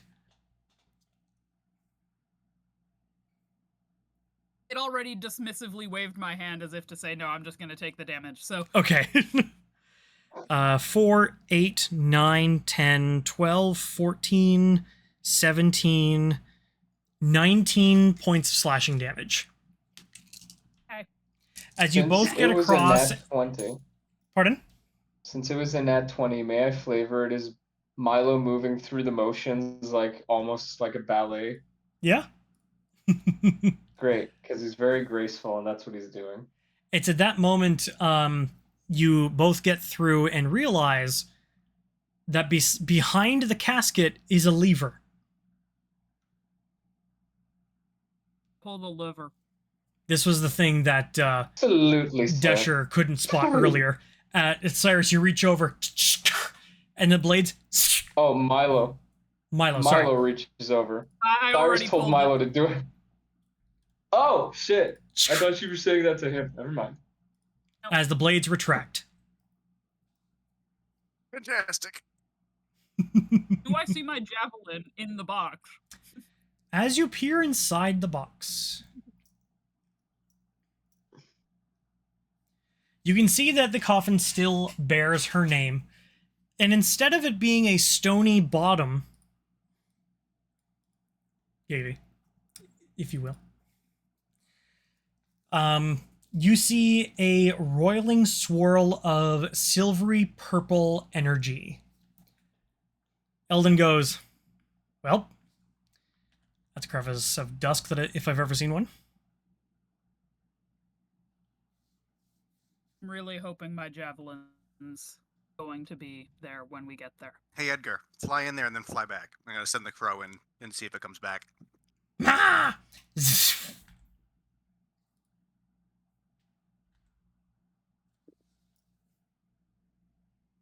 You have lost connection with While your we crow, wait- and it doesn't come back.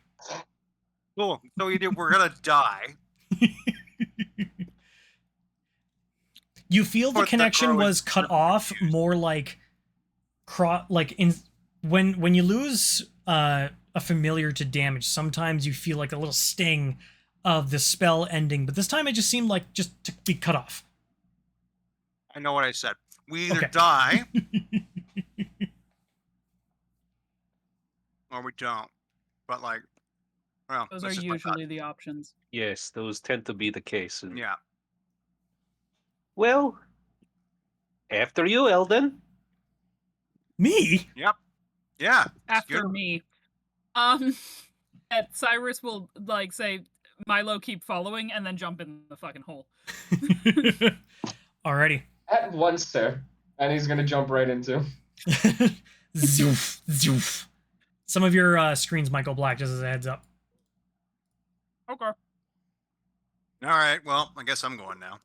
May Alrighty. as well. Today on Eve of Ruin, Cyrus fucking dies.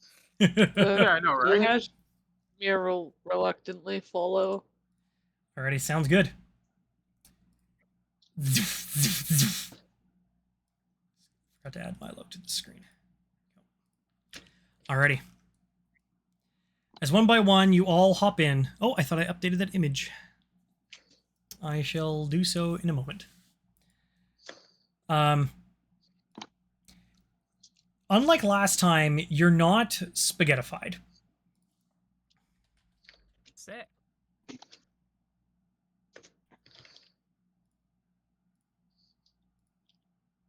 Okay, yeah, I'll fix this so that the next time it has Milo on there as well. Sorry about that. I fixed it in like the home page, but I didn't fix it here. Anyway. That's chill.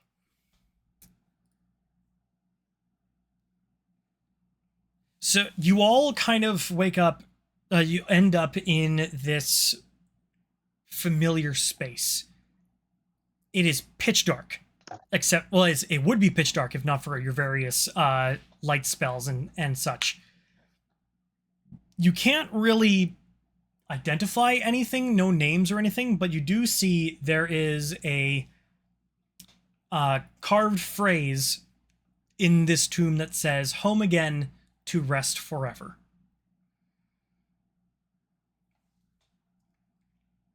As you... This reminds me of the sonnet by the famous bard, the Mr. Floyd Pink, if you've ever heard of him. Ah, yes, yes. Home again, I like to be here when I can. When the wind blows covered and tired, it's good to warm my bones beside the fire. As you hear the door close, everybody else is left. No, I'm kidding.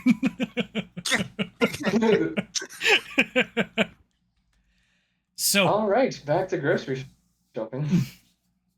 so Only 2 years left. as you make your way through this tomb, you do recognize that you are no longer in Evernight. And as you get closer to the entrance, you smell the fresh, clean air of Neverwinter as you all exit the stairs and just... Milo, this is the first time you've seen sunlight in probably 5 years, as you've been down in that tomb for so long. As you all just kind of take it in, Yeah. Eldon goes, "Thank the gods," falls to his knees like it. He just scrunches his fingers in the grass. Oh, I hate the Shadowfell. Grass. Put a nice soft hand on his shoulder. Ugh. Yeah, that was nice. Now discuss our fee. A fee? Yeah. Didn't the Lord of Neverwinter send you to save us?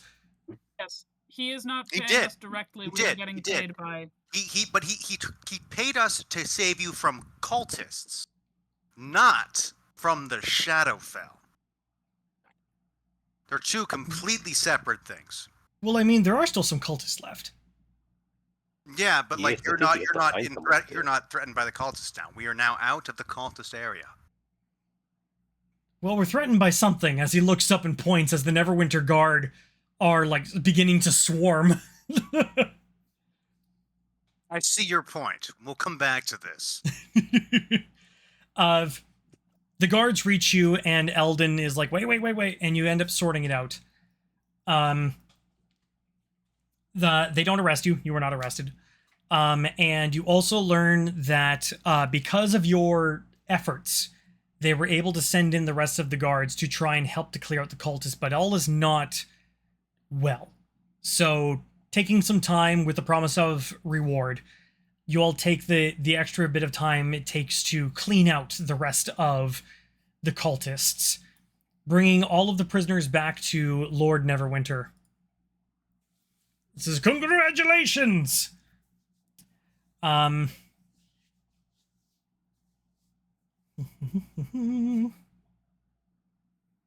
So before we move past it too much, I would like to play out the moment where, like, my boy is seeing the sun after 5 years. Absolutely, yeah, go right ahead. So while all of you kind of stomp on up ahead, Milo does kind of hang back just a bit. And then, like, he sort of gingerly takes his first few steps to be standing by you guys as Decher is kind of arguing with the other dude about the payment. And he's just kind of staring at the sun. All right. Decher. Decher. No, I said Decher. I don't know the dude he was arguing with. Oh, no, you said Decher. Oh, Decher. Shit. No, it's pretty much I'm the that same. guy. Yeah, true. Yeah, he was arguing with Eldon. So Gotcha. you learn that through some discussion with Eldon that there's like something really, really important that he couldn't really put his finger on. And then he realizes the secret that he told all of you, that you all have a secret now to spend. I forgot to explain that part to you, Nosh. I'm really sorry. I'll tell you out of game. Basically, secrets can be used as currency in some places. Anyway. Ew.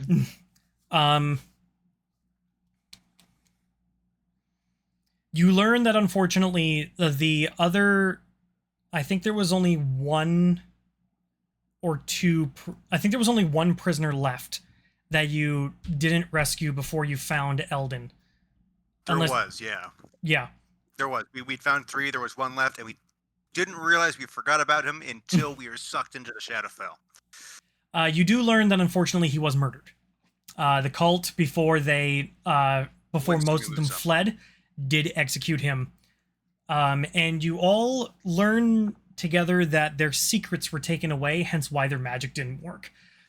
But apart from some loose ends, Lord Neverember does give you all a collective 9,000 gold, which means divided between 5 people, you each get 1,800 gold. Okay.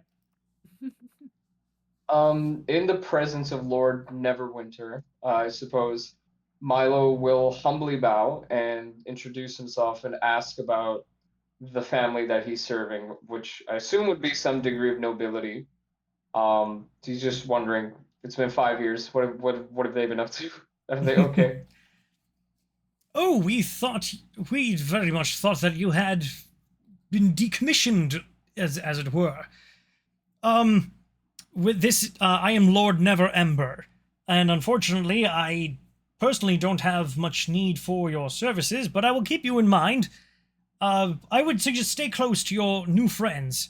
Riley, who was originally given the reward because she was here at the beginning of the adventure, walks up to you, Milo, and hands you her portion. Just, you don't get any more than 1,800, but just that I don't add it to Riley's sheet.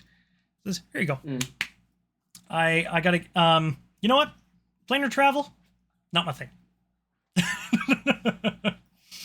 But she might be back. Who knows? In addition to your reward for rescuing who you could, you are all given a house. You are all given a house in Neverwinter. Whoa. Each you of can us a have house, or Pardon? one house? One house Oh. as a party, or each of us a house? You each get a house. Whoa.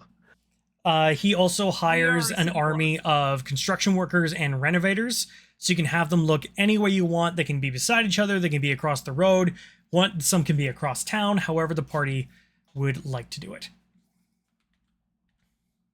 Milo, who would probably be more than confused at this, is going to carry that confusion, and he will hopefully be asking around to see if anybody knows about how his family is doing. Alrighty. I love the concept of the butler with no sense of self owning a house.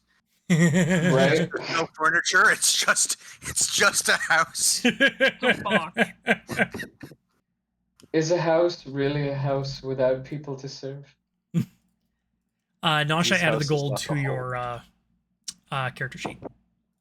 Thank you, Jeff. So,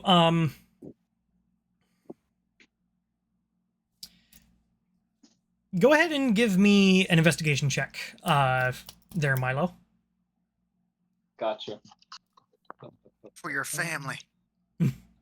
Well, the people I serve, but he's designed to Brave see little them family. toaster all over again. The brave little toaster. 8 plus investigation. You said that's a 9. Alrighty.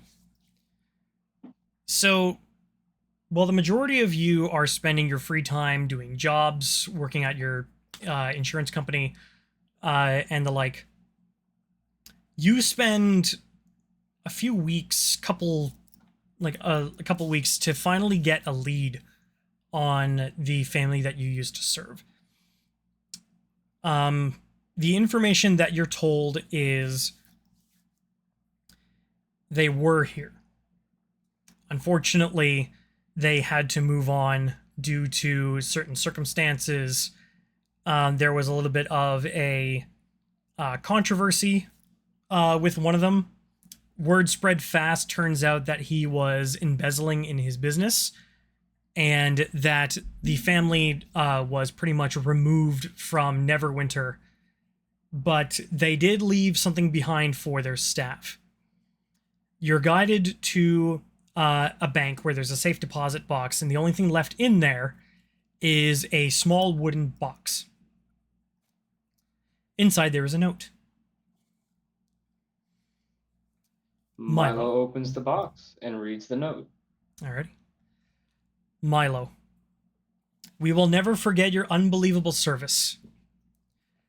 We are sad that we cannot give this to you in person. We still don't know where you are. But we thought you deserved an upgrade. See the local artificer to help install it.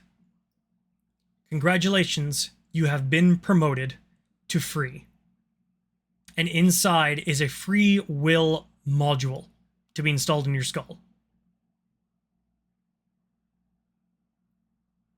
Milos will just simply, as he has, smile politely and nod, and close the box and put it in his pocket, and still following orders, go find the artificer.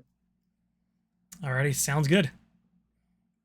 The world, like, as it takes only about an hour to remove the plates and install this module. Question: who else is there? Who wants to join me on Yeah, this? does anybody else want to be here for this? Cyrus? I Cool. think Yao could be interested in checking it out, just because I don't think he's sort of interested in it because he hasn't seen this kind of technology before. Sounds good. Cyrus thinks the funky little guy that was following him around is vaguely interesting. I am too busy currently promoting my health insurance business. And Cyrus's house is getting renovated, so he has to be somewhere else. Kashmir, would you like to come along for this expedition? I think Kashmir will be lurking at home. Alrighty. Okay. And you know what, Jeff? I'm gonna let you decide. How did Milo's family treat him? Was it just like a, hey, he's our servant, nothing more, nothing less, or he's like a warforged, so like we can get away with some liberties that we might not with human staff, like being a bit ruder, this, that, or was it like he was like considered for all intents and purposes a member of the family, like a trusted member? What do you think the vibe is? I will let you pick. I picture it like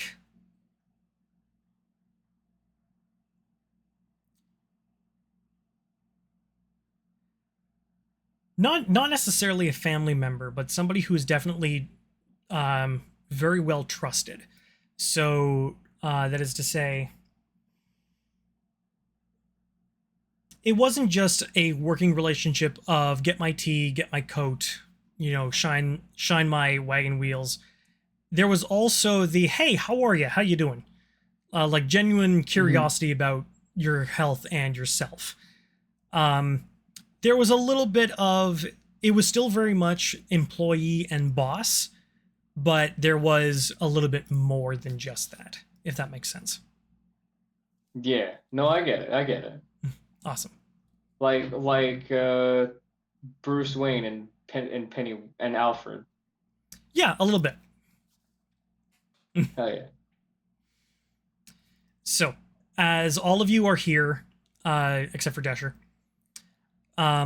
sorry, and Kashmir. I forgot you're at home. You all watch Milo's eyes kind of lose their glow for a moment, almost like the system shut down. Only for those eyes to suddenly reopen and glow brightly, and they fade back to their original thing, to their original dimness, I guess. As Milo, for the first time,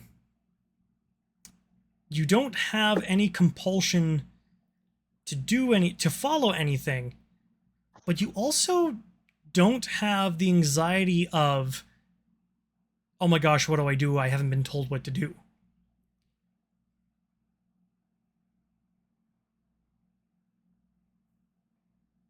Milo's just sort of staring at his hands and just like cracking them and like, you know what I mean? Like it's that vibe of him being like, huh,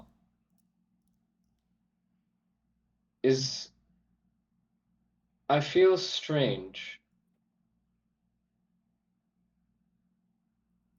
And he kind of looks up at the others. Tell me, what's this strange feeling of wishing to find my previous employers. I Why? believe that is a feeling. I don't know. Huh.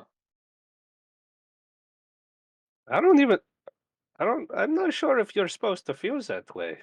Are you sure that it's working properly? Yes. Otherwise, I would have been able to reply to you immediately. But now I feel like I must make a decision. Welcome to free will.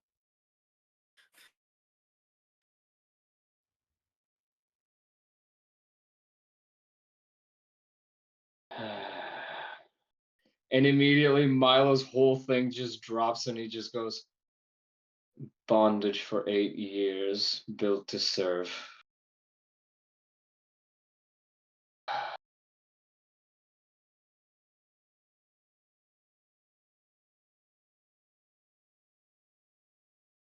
Just completely, the polite energy is gone. It's just more of a haggard sort of. I spent pretty much my whole fucking existence laboring for people, and I didn't get to have a chance to feel how I was supposed to feel about any of that. It was all supposed to be, it's good, it's okay, it's pleasant, and now he's just letting it drop. What a fucking miserable waste of a life.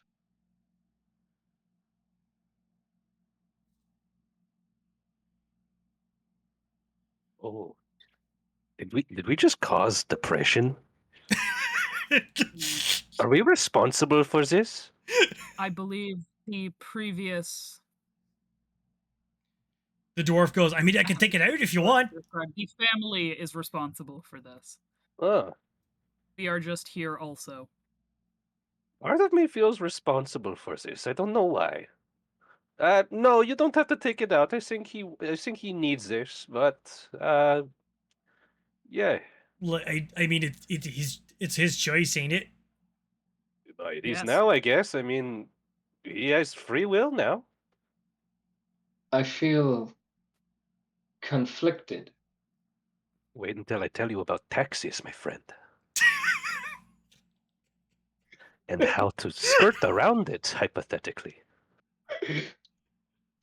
I feel as if those who had initially built me had designed me to be an obedient, unerring machine.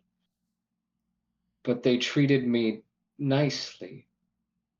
But I was built to serve and to never question them. Yet, I remember sitting in their daughter's room braiding her hair. And I remember being there for my lord when he had too much to drink, and I remember helping his son learn how to ride a horse. I was never programmed to do those things. They wanted me to. But they put me there in the first place. Baby's having his first existential complex emotional relationship crisis. First time, yes. Just let it out. Go through the cycles, yes, Could we and then perhaps bottle it all up. go Oh, somewhere that is not an artificer's office? he's- Yes, that sounds like a good idea. why don't we These go back? emotions are confusing. Yes. Why don't we go back to my place for now? It's not open yet, but there's some comfy chairs to think stuff out. The place is under renovations, so this sounds like a good idea. Yes. And then if people were interested, they could continue the conversation back at Jowik's unnamed studio. Oh, yeah.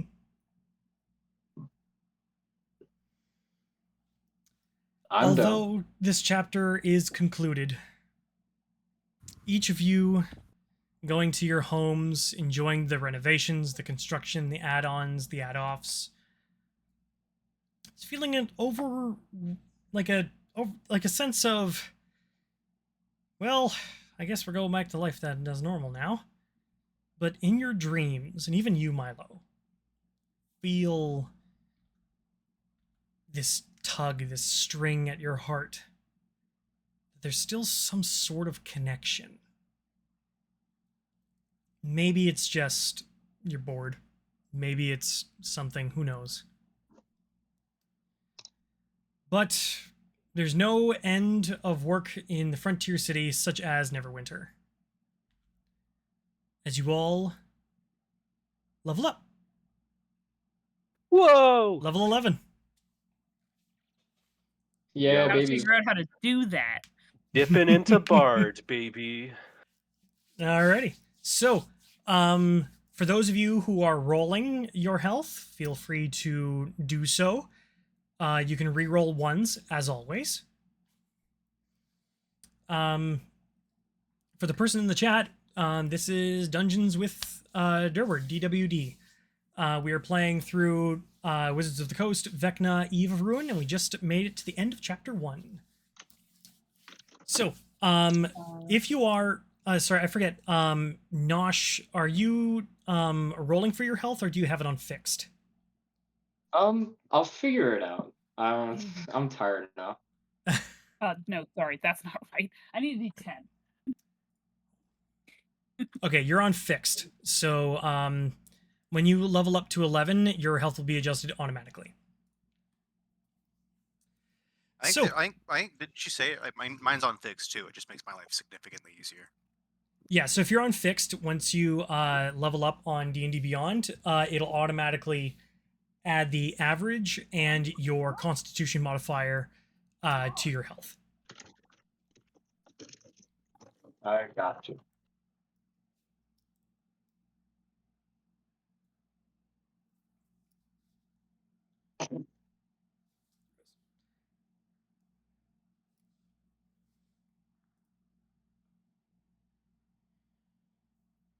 Jeff, I need you to know that was me. Oh! Well, yeah, be that as it may. We'll talk after. That was funny, though. For those of you who may have missed it, there was someone in the chat who said, Nosh is really sexy, he should be the main character, but that was blocked by the filters, and I denied it, and Nosh was like, oh yeah, that was me. Okay, that's good. Yeah. Well, all right, cool. I do appreciate Nos testing that though, because I hadn't tested all the all those settings yet. No worries. Alrighty, so thank you all so much for playing. Thank you all so much for watching. If you guys want to explore buying any items with your newly earned gold, let me know. We can do a little bit of downtime before we jump into the next chapter. Question for you on that subject. Yep. When we got through back to Neverwinter, was my javelin there? Oh, yes, it was. Yes, it was. I did forget to mention that. General question for the chat, like, so how roleplay heavy and how dungeon heavy is the game? Because I love me a good roleplay heavy setting. This one has... Geoffrey can answer that one. This one has a fair amount of maps and dungeon crawls, but there is also a lot of opportunity for roleplay. This deals a lot with complex issues throughout, like, the universe stream. We're going to be jumping between realm to realm. We're going to be going to Eberron. We're going to be going to Waterdeep. All kinds of places. I'll try to make it as roleplay with NPCs as I can without, like, you know, being overwhelming and stuff. But yeah, there's I feel like this one has a balance of both, but I think it does lean a little bit more towards the dungeon crawl side. Okay, well, you know, I'm usually a fan of roleplay heavy settings, so I've never done a combat heavy one before. I'll be excited to see how it goes. Yeah, Awesome, I mean, sounds also good. at the same time, like, worst case, the great thing about roleplay is that we could just inject roleplay in There you go. between. Yeah. Big fan of that, Okay. personally. Yeah, me too. That's why I was asking, because, like, I'd love to, like, Like when I was DMing and stuff, like a lot of my games would just be like, here's an hour of content I've prepared for you guys, because I know you're going to spend the next 3 just chit-chatting. Alrighty, well, thank you all so much for watching. Thank you all so much for playing, and we shall hopefully see y'all back here next week on Dungeons with Durward Yes, sir. Vecna. Woohoo. Well, All right. Woo! Ciao, team.